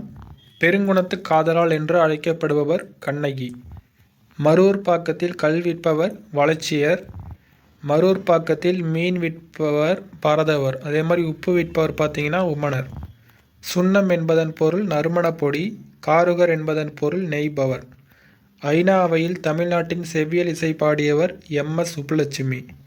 இசை பேரரசி என்று நேரு பெருமகனாரால் அழைக்கப்பட்டவர் எம்.எஸ். சுப்புலட்சுமி. வீணை கலைஞரான சுப்புலட்சுமியின் முதல் குரு தாய். சுப்புலட்சுமி எந்த வகுப்பு வரை படித்துள்ளார்? 5ஆம் வகுப்பு வரை படித்துள்ளார். சுப்புலட்சுமி இசைத்தட்டுக்காக எந்த வயதில் பாடல்களை பாடி பதிவு செய்தார்? 10வது வயதில். எம்.எஸ். சுப்புலட்சுமி தன் 17வது வயதில் எந்த மியூசிக் அகாடமியில் கச்சேரி நடத்தினார்? சென்னை அகாடமி. எந்த திரைப்படம் மிகப்பெரிய வெற்றியை தந்தது? அது எம்.எஸ். சுப்புலட்சுமி பார்த்தீங்கன்னா மீரா திரைப்படம் மிகப்பெரிய வெற்றியை தந்தது. எந்த பாடலுக்கு மிகப்பெரிய வரவேற்பு கிடைத்தது? எம்.எஸ். சுப்புலட்சுமி பார்த்தீங்கன்னா காற்றினிலே வரும் கீதம் மற்றும் பிருந்தாவனத்தில் கண்ணன். ஸோ இந்த 2 பாடலுக்கும் பார்த்தீங்கன்னா மிகப்பெரிய வரவேற்பு கிடைத்தது. எம்.எஸ். சுப்புலட்சுமியை பாராட்டிய பெரியோர்கள் ஜவஹர்லால் நேரு, சரோஜினி நாயுடு. எம்.எஸ். சுப்புலட்சுமி காந்தியடிகளை தில்லியில் சந்தித்த போது பாடிய பாடல் ரகுபதி ராகவ ராஜாராம்.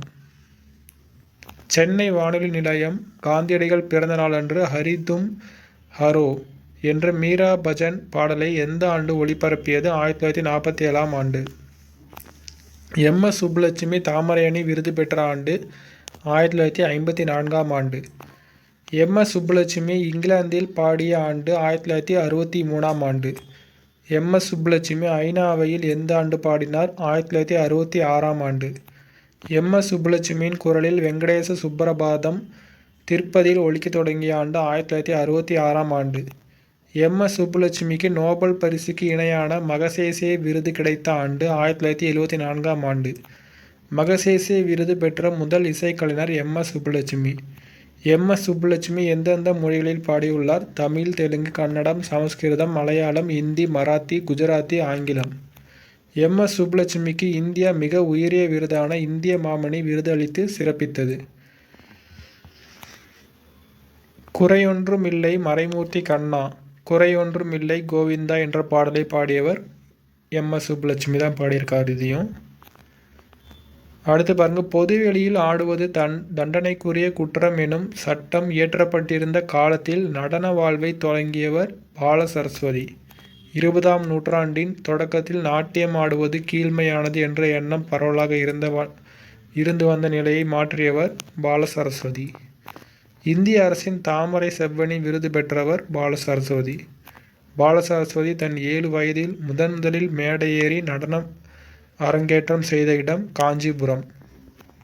பால சரஸ்வதி 15 வயதில் சென்னையில் சங்கீத சமாதம் என்னும் அரங்கில் நடன நிகழ்ச்சிகளில் பங்கேற்றார். கல்கத்தாவிலும் காசியில் நடந்த இசை மாநாட்டிலும் சென்னையில் நடந்த இந்திய தேசிய காங்கிரஸ் கண்காட்சியிலும் நம் நாட்டு பண்ணாகிய ஜனகணமன பாடலுக்கு நடனமாடியவர் பால சரஸ்வதி. பால சரஸ்வதி எந்தெந்த நாடுகளில் நடன நிகழ்ச்சிகளை நடத்தியுள்ளார்? ஐரோப்பா மற்றும் அமெரிக்கா. டோக்கியோவில்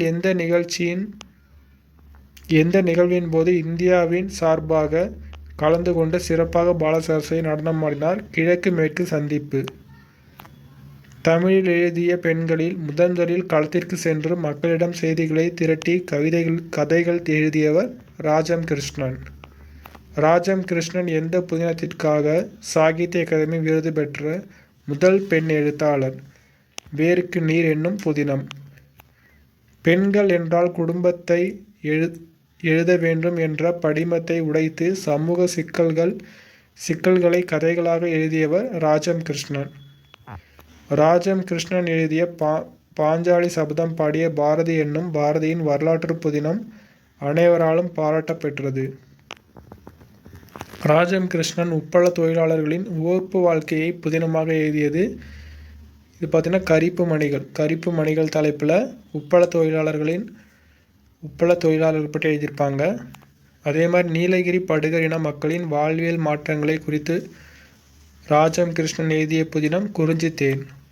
கடலோர மீனவர் வாழ்வின் சிக்கல்களை பற்றி ராஜம் கிருஷ்ணன் எழுதிய புதினம் அலைவாய் கரையில். அமைப்பு சாரா வேளாண் தொழிலாளர்களின் உழைப்பு சுரண்டப்படுவதை சுட்டி காட்டும் வகையில் ராஜம் கிருஷ்ணன் எழுதிய புதினம் சேற்றில் மனிதர்கள். குழந்தைகளின் உடலையும் மனதையும் நொறுக்கும் அவல உலகை சுட்டி காட்டும் வகையில் ராஜம் கிருஷ்ணன் எழுதிய புதினம் கூட்டு குஞ்சிகள். பெண் குழந்தை கொலைக்கான காரணங்களை ஆராய்ந்த ராஜம் கிருஷ்ணன் எழுதிய நூல் மண்ணகத்து பூந்துளிகள். சமூக அவலங்களை உற்று நோக்கி எழுத்தின் வழியாக கட்டவிழ்த்து உலகிற்கு காட்டியவர் ராஜம் கிருஷ்ணன். மதுரையின் முதல் பட்டதாரி பெண் கிருஷ்ணம்மாள் ஜெகநாதன்.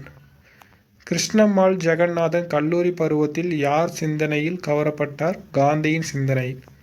கிருஷ்ணம்மாள் ஜெகநாதன் காந்தியின் எந்த இயக்கத்தில் களப்பணியாற்றினார்? சர்வோதய இயக்கம். கிருஷ்ணம்மாள் ஜெகநாதன் எந்த இயக்கத்தில் பங்கு பெற்றார்? ஒத்துழையாமை இயக்கம், வெள்ளையனே வெளியேறு இயக்கம், சட்ட மறுப்பு இயக்கம். கிருஷ்ணம்மாள் ஜெகநாதன் நாட்டின் விடுதலைக்கு பின் கணவருடன் இணைந்து எந்த இயக்கத்தில் பணிபுரிந்தார்? பூதான இயக்கம். உழுபவருக்கே நில உரிமை இயக்கம் தொடங்கி வேளாண் இல்லாத காலத்திலும் உழவருக்கு வேறு பணிகள் மூலம் வருமானம் வர ஏற்பாடு செய்தவர் கிருஷ்ணம்மாள் ஜெகநாதன். உங்களுடைய ஆற்றலை நீங்கள் உணருங்கள், உங்களால் எதையும் சாதிக்க இயலும் என்ற கூற்றினை கூறியவர் கிருஷ்ணம்மாள் ஜெகநாதன். காந்தியடிகளுடன் வினோபாவேயுடனும் பணியாற்றியவர் கிருஷ்ணம்மாள் ஜெகநாதன். ஸ்வீடன் அரசின் வாழ்வுரிமை விருதினை பெற்றவர் கிருஷ்ணம்மாள் ஜெகநாதன். சுவிட்சர்லாந்து அரசின் காந்தி அமைதி விருது மற்றும் இந்திய அரசின் தாமரை திரு விருது பெற்றவர் கிருஷ்ணம்மாள் ஜெகநாதன். பெண்களை எல்லாம் குழுவாக சேர்த்து விவசாய நிலத்தை குத்தகைக்கு எடுத்தவர் சின்னப்பிள்ளை. எந்த மாவட்ட ஆட்சியர் கண்மாய் மீன்பிடிக்கும் குத்தகையை சின்னப்பிள்ளைக்கு கொடுத்தார்? மதுரை மாவட்ட ஆட்சியர்.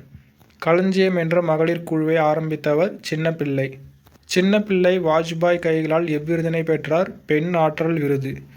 தமிழக அரசின் அவ்வை விருது மற்றும் தூர்தர்ஷனின் பொதிகை விருதை பெற்றவர் சின்னப்பிள்ளை. ஒரு பெண் நினைத்தால் முயன்றால் முன்னேறலாம், வெல்லலாம். நீங்களும் முயலுங்கள், முன்னேறுங்கள், வெல்லுங்கள் என்று கூறியவர் சின்னப்பிள்ளை. புறத்திணைகள் எத்தனை வகைப்படும்? 12 வகைப்படும். ஆணிரை கவர்தல் பற்றி கூறும் திணை வெச்சி திணை. அழகு செடியாக வீட்டு தோட்டங்களிலும் பூங்காக்களிலும் வளர்க்கப்படுகிற சிவப்பு நிறமுடைய பூ வெச்சிப்பூ. வெச்சிப்பூவின் வேறு பெயர் இட்லி பூ. ஆணிரைகளை மீட்டல் பற்றி கூறும் திணை கரந்தை திணை. சிறிய முட்டை வடிவில் கொத்து கொத்தாக பூக்கக்கூடிய ஒரு சிறிய செடி கரந்தை. கரந்தை பூ பார்த்திங்கன்னா கொட்டை கரந்தை என்றும் அழைக்கப்படுகிறது. மண்ணாசை காரணமாக பகைவர் நாட்டை கைப்பற்ற போருக்கு செல்வது பற்றி கூறும் திணை வஞ்சி திணை. தன் நாட்டை கைப்பற்ற வந்த மாற்றரசனோடு எதிர்த்து போரிடல் பற்றி கூறும் திணை காஞ்சி திணை. கொத்து கொத்தாக பூக்கள் நீல நிற மலர்கள் கொண்ட அழகான மனமுள்ள ஒரு பூ ஒரு வகை குறுமரம் ஆகும். ஸோ இது பார்த்தீங்கன்னா காஞ்சி பூ. கோட்டையை காத்தல் வேண்டி உள்ளிருந்தே முற்றுகையிட்ட பகைவரோடு போரிடுவது பற்றி கூறும் திணை நொச்சி திணை. மருத நிலத்துக்குரிய பூ நொச்சிப்பூ. ஸோ இது பார்த்தீங்கன்னா கொத்து கொத்தாக நீல நிற பூக்களை கொண்டது. மாற்றரசின் கோட்டையை கைப்பற்ற தன் வீரர்களுடன் அதனை சுற்றி வளைத்தல் பற்றி கூறும் திணை உமிழை திணை. உமிழை பூ மலர்கள் எந்த நிறத்தில் காணப்படும்? மஞ்சள் நிறம். மாற்றரசின் கோட்டையை கைப்பற்ற தன் வீரர்களுடன் அதனை சுற்றி வளைத்தல் பற்றி கூறுவது உமிழை திணை. ஸோ அப்படி பார்த்துருந்தோம். அடுத்து பாருங்கள், முடக்கத்தான் அதாவது முடக்கொற்றான் என அழைக்கப்படும் பூ உமிழை பூ. பகைவேந்தர் இருவரும் வெற்றி ஒன்றே குறிக்கோளாக கொண்டு போரிடுவது தும்பை திணை. போரில் வென்ற மன்னன் மகிழ்வது பற்றி கூறும் திணை வாகை திணை. வாகை என்பதன் பொருள் பார்த்திங்கன்னா வெற்றி. மங்கிய வெண்ணிற நறுமணம் கொண்ட கொத்து கொத்தாக மலரும் பூ வாகைப்பூ. பாடுவதற்கு தகுதியுடைய ஓர் ஆளுமையாளரின் கல்வி, வீரம், செல்வம், புகழ், கருணை முதலியவற்றை போற்றி பாடுவது பாடான் திணை. பாடான் திணை பிரித்து எழுதுக. பாடு கூட்டல் ஆண் கூட்டல் திணை. வெச்சி முதல் பாடான் வரை உள்ள புறத்திணைகளில் பொதுவானவற்றையும் அவற்றுள் கூறப்படாதவற்றையும் கூறுவது பொதுவியல் திணை. கைக்கிளை என்பது ஒருதலை காமம், பெருந்திணை என்பது பொருந்தா காமம். மாலவன் குன்றம் போனால் என்ன? வேலவன் குன்றமாவது எங்களுக்கு வேண்டும். மாலவன் குன்றமும் வேலவன் குன்றமும் குறிப்பவை திருப்பதி திருத்தணி. தன் நாட்டு மக்களுக்கு தந்தையும் தாயும் மகனுமாக இருந்த அரசன் என்னும் மெய்கீர்த்தி தொடர் உணர்த்தும் பொருள் நெறியோடு நின்று காவல் காப்பவர். இரு நாட்டு அரசர்களும் தும்பை பூவை சூடி போரிடுவதன் காரணம் வலிமை நிலைநாட்டல். தமிழினத்தை ஒன்றுபடுத்தும் இலக்கியமாக மாப்பு சிவஞானம் கருதியது சிலப்பதிகாரம். ஏர்பிடிக்கும் கைகளுக்கே வாழ்த்து கூறுவோம் என்ற பாடலை பாடியவர் காமு ஷெரீப். மகள் சொல்கிறாள் அம்மா என் காதுக்கொரு தோடு நீ என்ற வரியை இயற்றியவர் பாரதிதாசன். வீறு கொண்டு முன்னேறும் காலாட்படை, குதிரைப்படை, யானைப்படை சுவரோவியம் எங்கு உள்ளது? இதுவும் பார்த்தீங்கன்னா 17ஆம் நூற்றாண்டு சுவரோவியம். இது திருநெல்வேலியில் இருக்குது. என் கதை என்ற நூலின் ஆசிரியர் நாமக்கல் கவிஞர், அதாவது வே. ராமலிங்கம். நாட்காலிக்காரர் என்ற நூலின் ஆசிரியர் நா. முத்துசாமி. அடுத்து பாருங்கள், பொறுத்துக கலைச்சொற்கள். கன்சுலேட் என்பது துணை தூதரகம். பேட்டன்ட் என்பது காப்புரிமை. டாக்குமெண்ட் என்பது ஆவணம். கைல்டு என்பது வணிகக்குழு. இரிகேஷன் என்பது பாசனம். டெரிட்டோரி என்பது நிலப்பகுதி. அடுத்து பாருங்கள், சொல்லும் பொருளும். தூசு என்பதற்கு பட்டு என்ற பொருளும் வரும். துகிர் என்பது பவளம். வெறுக்கை என்பது செல்வம். இது வறுக்கைன்னு வந்தால் பலாப்பழம், வெறுக்கைன செல்வம். நொடை என்பது விலை. பாசவர் என்பது வெற்றிலை விற்போர். அதே மாதிரி ஓசுனர் என்பது எண்ணெய் விற்போர். மண்ணுள் வினைஞர் என்பது ஓவியர். மண்ணீட்டாளர் என்பது சிற்பி. கிழி என்பது துணி. அடுத்து பாருங்கள், 231வது வினா. 17ஆம் நூற்றாண்டு சேர்ந்த மன்னன் மக்களுக்கு கொடை அளிப்பது போன்ற சுவரோவியம் உள்ள இடம் பார்த்திங்கன்னா சிதம்பரம். சங்க இலக்கியத்தை பற்றி கவிதை வாழ்க்கையின் திறனாய்வு என்று கூறியவர் ஆர்னால்டு. இம்மை செய்தது மறுமைக்கு ஆம் எனினும் அறவிலை வணிகன் ஆய் அல்லன். என்ற புறநானூறு பாடலை இயற்றியவர் ஏணிச்சேரி முடமோசியார். சங்கப்பாக்களில் அறம் பற்றிய அறிவுரைகள் பெரும்பாலும் யாரை முதன்மைப்படுத்தியே கூறப்பட்டிருக்கிறது? அரசர்களை பற்றியே கூறப்பட்டிருக்கிறது. நீர்நிலை பெருக்கி நிலவளம் கண்டு உணவு பெருக்கம் காண்பதும் அதனை அனைவருக்கும் கிடைக்க செய்வதும் யாருடைய கடமையாக சொல்லப்பட்டது? அரசனின் கடமை. அரசன் அறத்தின் அடிப்படையில் ஆராய்ந்து தண்டனை வழங்க வேண்டும் என்று கூறியவர் ஊன்பொதி பசுங்குடையார். அரசன் அறநெறியில் ஆட்சி செய்வதற்கு அமைச்சரும் உதவினார் என்று நன்றும் தீதும் ஆய்தலும் அன்பும் அறனும் காய்த்தலும் அமைச்சர் கடமை என்று கூறும் நூல் மதுரை காஞ்சி. செம்மை சான்ற காவிதி மாக்கள் என்று அமைச்சர்களை போற்றியவர் மாங்குடி மருதனார். மதுரை காஞ்சி ஆசிரியர் மாங்குடி மருதனார். செம்மை சான்ற காவிதி மாக்கள் என்று அமைச்சர்களை போற்றியவர் மாங்குடி மருதனார். அறமற கண்ட நெறிமான் அவையம் என்ற பாடல் வரி இடம்பெற்ற நூல் புறநானூறு. எந்த ஊரில் உள்ள அற அவையம் தனி சிறப்பு பெற்றது என்று இலக்கியங்கள் குறிப்பிடுகின்றன? உறையூர் அவையம். மதுரையில் இருந்த அவையம் துலாக்கோல் போல நடுநிலை மிக்கது என்று கூறும் நூல் மதுரை காஞ்சி. தம்மை விட வலிமை குறைந்தாரோடு போர் செய்யக்கூடாது என்று கூறியவர் ஆவூர் மூலங்கிழார். எரியார் எரிதல் யாவனது எரிந்தார் எதிர் சென்று எரிதலும் செல்லான் என்ற புறநானூறு வரியை இயற்றியவர் ஆவூர் மூலங்கிழார்.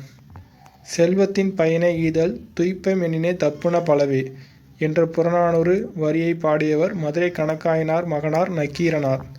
கடையேறு வள்ளல்களின் கொடை பெருமை எந்தெந்த நூலில் பதிவு செய்யப்பட்டுள்ளது? சிறுபானாற்று படை மற்றும் பெருஞ்சித்திரனார் பாடல். ஆற்றுப்படை இலக்கியங்கள் எந்த வகையான இலக்கியங்களாக உள்ளது? கொடை இலக்கியங்கள். சேர அரசர்களின் கொடை பெருமையை பற்றி கூறும் நூல் பதிற்று பத்து.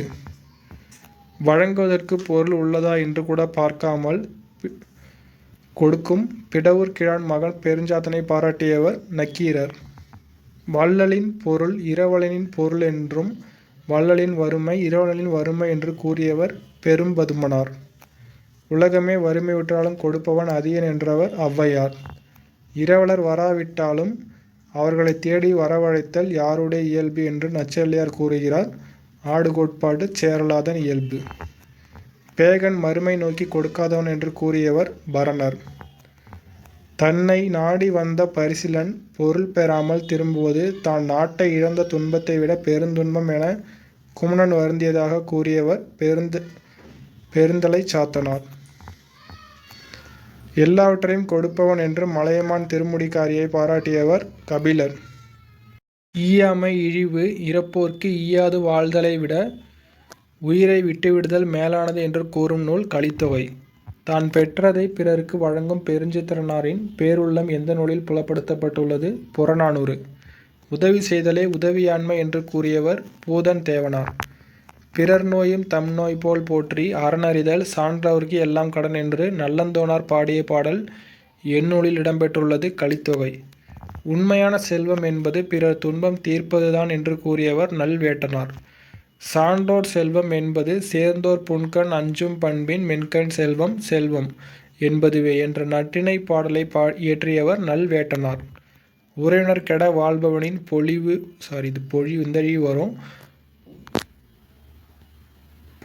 அழியும் என்று கூறியவர் பெருங்கடுங்கோ.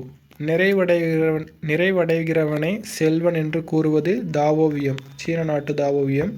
ஒரு அதிசய திறவுகோல் என்பது நாக்கு. நம் நாக்கு இன்பத்தின் கதவை திறப்பதுவும் துன்பத்தின் கதவை திறப்பதுவும் இது நாக்கு. பிழையா நன்மொழி என்று வாய்மையை கூறும் நூல் நற்றிணை. பொய்மொழி கொடுஞ்சொல் என்று கூறும் நூல் நற்றிணை. தாம் சிந்திக்காமல் பிறர் சொல்ல அறியும் அறம் எத்தனையாவது அறம் பார்த்தீங்கன்னா 3ஆம் தரம். தாம் சிந்திக்காமல் பிறர் சொல்ல அறிவது. அதே சிந்தித்து அறிந்து கொள்ளும் அறம் பார்த்தீங்கன்னா 2ஆம் தரம். இயல்பாக அறியும் அறம் பார்த்தீங்கன்னா 1 தரம். கிபி 6ஆம் நூற்றாண்டில் தொடக்கத்தில் காஞ்சி மாநகரத்து சிற்றரசர் ஒருவர் போதி தர்மர் என்னும் சமய பெயர் பூண்டு எங்கு சென்றார்? சீனா. பௌத்த சமய தத்துவத்தின் ஒரு பிரிவில் இருந்து உருவானதே ஜென் தத்துவம். போதி தர்மருக்கு இன்றளவும் கோவில் கட்டி சிலை வைத்து இன்றளவும் வணங்கி வரும் நாடு சீனா. போதி தர்மர் சீனாவில் எச்சமய தத்துவத்தை போதித்தார்? பௌத்தம். சங்க இலக்கிய அறங்கள் பார்த்திங்கன்னா முதல் தரமான அறங்களாகும். இம்மை செய்தது மறுமைக்கும் ஆம் எனும் என்ற புறநானூற்று பாடலில் ஏணிச்சேரி முடமோசியார் எவ்வள்ளலை போற்றியுள்ளார். ஆய் பற்றி போட்டிருப்பாங்க. நாளுக்கு ஒரு முறை மலரும் மலர் பார்த்திங்கன்னா செண்பகம். அதுவே ஆண்டுக்கு ஒரு முறை மலரும் மலர் பார்த்திங்கன்னா பிரம்ம கமலம். 12 ஆண்டுகளுக்கு ஒரு முறை மலரும் மலர் குறிஞ்சி. தலைமுறைக்கு ஒரு முறை மட்டுமே மலர்வது மூங்கில். பூரணர் மகன் பெயர் சௌமியா நாராயணன். பூரணர் தம் மகன் சௌமியா நாராயணனை யாரிடம் அடைக்கலம் அளித்தார்? ராமானுசர். கூர்வேல் குவைய மொயம்பின் தேர்வன் பாரிதன் பரம்பு நாடே என்ற பாடல் வரி இடம்பெற்ற நூல் புறநானூறு. பிரான்மலை அதாவது பரம்பு மலை எந்த மாவட்டத்தில் உள்ளது? சிவகங்கை. யாப்பு எத்தனை உறுப்புகளை கொண்டது? 6 உறுப்புகள். பா எத்தனை வகைப்படும்? 4 வகை. ஓசை எத்தனை வகைப்படும்? 4 வகை. வெண்பாவிற்கு உரிய ஓசை செப்பல் ஓசை. திருக்குறள் மற்றும் நாலடியாரில் இடம்பெற்றுள்ள பாவகை வெண்பா. ஆசிரியப்பாவிற்கு உரிய ஓசை அகவல் ஓசை. இலக்கண கட்டுக்கோப்பு குறைவாகவும் கவிதை வெளியீட்டுக்கு எளிதாகவும் இருக்கும் பாவகை அகவட்பா. செய்யுளில் இடையிடையே உயர்ந்து வரும் ஓசை துள்ளல் ஓசை. கலிப்பாவிற்கு உரிய ஓசை துள்ளல் ஓசை. வஞ்சிப்பாவிற்கு உரிய ஓசை தூங்கல் ஓசை. வெண்பா எத்தனை வகைப்படும்? 5 வகைப்படும். ஆசிரியப்பா எத்தனை வகைப்படும்? 4 வகைப்படும். இயற்சீர் வெண்சீர் மட்டுமே பயின்று வரும் பாவகை வெண்பா.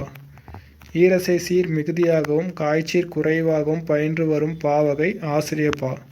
இயற்சீர் வெண்டலை வெண்சீர் வெண்டலை மட்டுமே பயின்று வரும் பாவகை வெண்பா. ஆசிரியத்தலை மிகுதியாகவும் வெண்டலை கழித்தலை ஆகியவை விரவியும் வரும் பாவகை ஆசிரியப்பா. 3 அடி முதல் எழுதுபவர் மனநிலைக்கேற்ப அமைவது ஆசிரியப்பா. ஈற்று சீர் நாள் மலர் காசு பிறப்பு என்னும் வாய்ப்பாட்டில் முடிவது வெண்பா. யாப்பதிகாரம் என்ற நூலின் ஆசிரியர் புலவர் குழந்தை. மேன்மை தரும் அறம் என்பது கைமாறு கருதாமல் அறம் செய்வது. வீட்டை துடைத்து சாயம் அடித்தல் இவ்வடி குறிப்பிடுவது இடையராது அறப்பணி செய்தலை. உலகமே வறுமை விட்டாலும் கொடுப்பவன் என்றும் பொருள்களின் இருப்பை கூட அறியாமல் கொடுப்பவன் என்றும் பாராட்டப்படுபவர் அதியன் மற்றும் பெருஞ்சாத்தன். காலக்கணிதம் கவிதையில் இடம்பெற்ற தொடர் இகழ்ந்தால் என் மனம் இறந்து விடாது. சிலப்பதிகாரத்திலும் மணிமேகலையிலும் அமைந்த பாவினம் அகவட்பா. கவிஞன் யானோர் காலக்கணிதம் என தொடங்கும் பாடலின் ஆசிரியர் கண்ணதாசன்.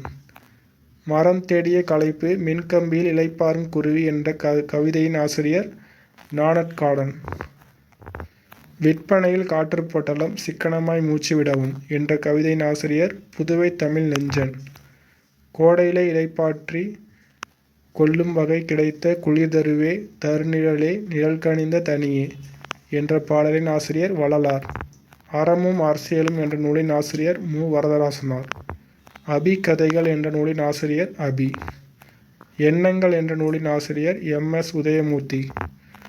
ஆடையிலே எனை மணைந்த மணவாளா பொதுவில் ஆடுகின்ற அரசே என் அலங்கல் அணிந்தருளே என்ற பாடலை இயற்றியவர் அபி.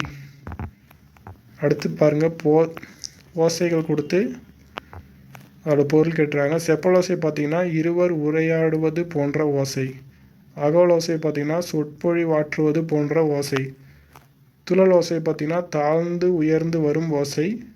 தூங்கல் ஓசை பார்த்திங்கன்னா தாழ்ந்தே வரும் ஓசை. அடுத்து பாருங்க, பொறுத்துக ஓரசை சீர். நேர் பார்த்திங்கன்னா நாள் வரும். நிறை மலர் வரும். நேர்பு காசு வரும். நிறைபுக்கு பிறப்பு வரும். அடுத்து பாருங்கள், ஈரசை சீர். நேர் தேமா வரும். நிறை புளிமா வரும். நிறை கருவிலம் வரும். நிறை கூவிலம் வரும். அடுத்து பாருங்கள், மூவசை சீர். நேர் தேமாங்காய் வரும். நிறை புளிமாங்காய் வரும். நிறை கருவிலங்காய் வரும். நிறை கூவிலங்காய் வரும். அடுத்து பாருங்கள், பொறுத்துக. இதில் நிறை என்பது தேமாங்கனி வரும். நிறை புளிமாங்கனி. நிறை கருவிலங்கனி. நிறை கூவிலங்கனி. அடுத்து பாருங்கள், பொறுத்த கலைச்சொல். பிலீஃப் என்பது நம்பிக்கை, ரினைசன்ஸ் என்பது மறுமலர்ச்சி, பிலாசபர் என்பது மெய்யியலாளர், ரெவிலிசம் என்பது மீட்டுருவாக்கம்.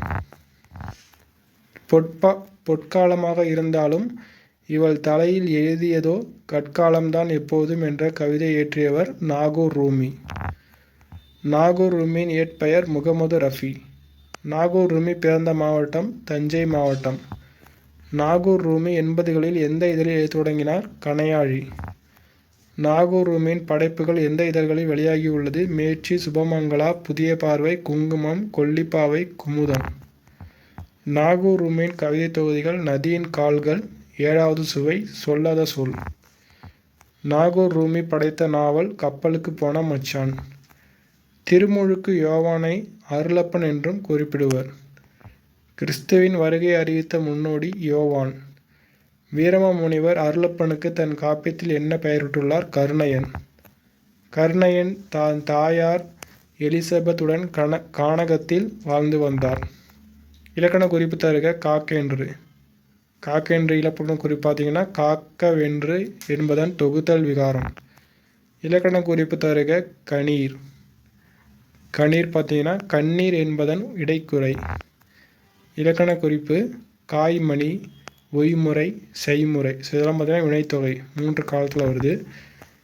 அடுத்து பாருங்கள் மெய்முறை என்பதன் இலக்கண குறிப்பு. இது பார்த்தீங்கன்னா வேற்றுமை தொகை.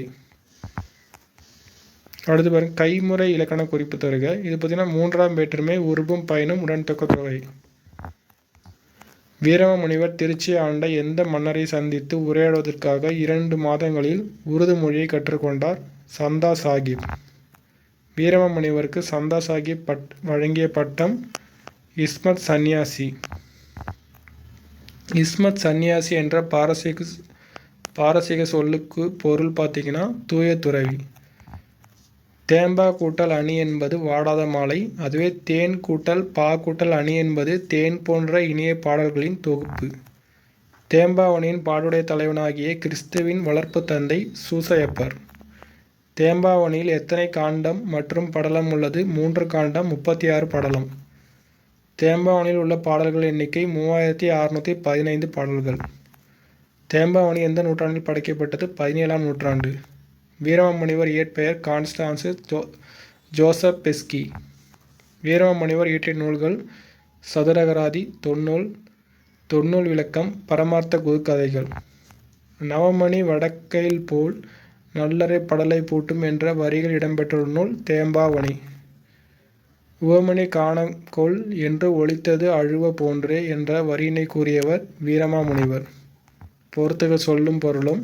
சேக்கை என்பதன் பொருள் படுக்கை, யாக்கை என்பது உடல், பிணித்து என்பது கட்டி, வாய்ந்த என்பது பயனுள்ள. இளங்கூழ் என்பது இளம்பயிர், தயங்கி என்பது அசைந்து, காய்ந்தேன் என்பது வருந்தினேன், கொம்பு என்பது கிளை. அதே மாதிரி புழை என்பது துளை, கான் என்பது காடு, தேம்ப என்பது வாட, அசும்பு என்பது நிலம். உய்முறை என்பதன் பொருள் வாழும் வழி, ஓர்ந்து என்பது நினைத்து, கடிந்து என்பது விளக்கி, உவமணி என்பது மணமலர், படலை என்பது மாலை, துணர் என்பது மலர்கள். சேந்தன என்பது சிவந்தன, தெவ் என்பது பகைமை, சிலை என்பது வில், மிசை என்பது மேலே, புல் என்பது பறவை. அடுத்து வரும் கலைச்சொல்கள். ஹியூமனிசம் என்பது மனிதநேயம், கேபினட் என்பது அமைச்சரவை, கல்ச்சுரல் பவுண்டரிஸ் என்பது பண்பாட்டு எல்லை, கல்ச்சுரல் வேல்யூஸ் என்பது பண்பாட்டு விழுமியங்கள். ஸோ அதான் கொஸ்டின் கம்ப்ளீட் ஆகிடுச்சு.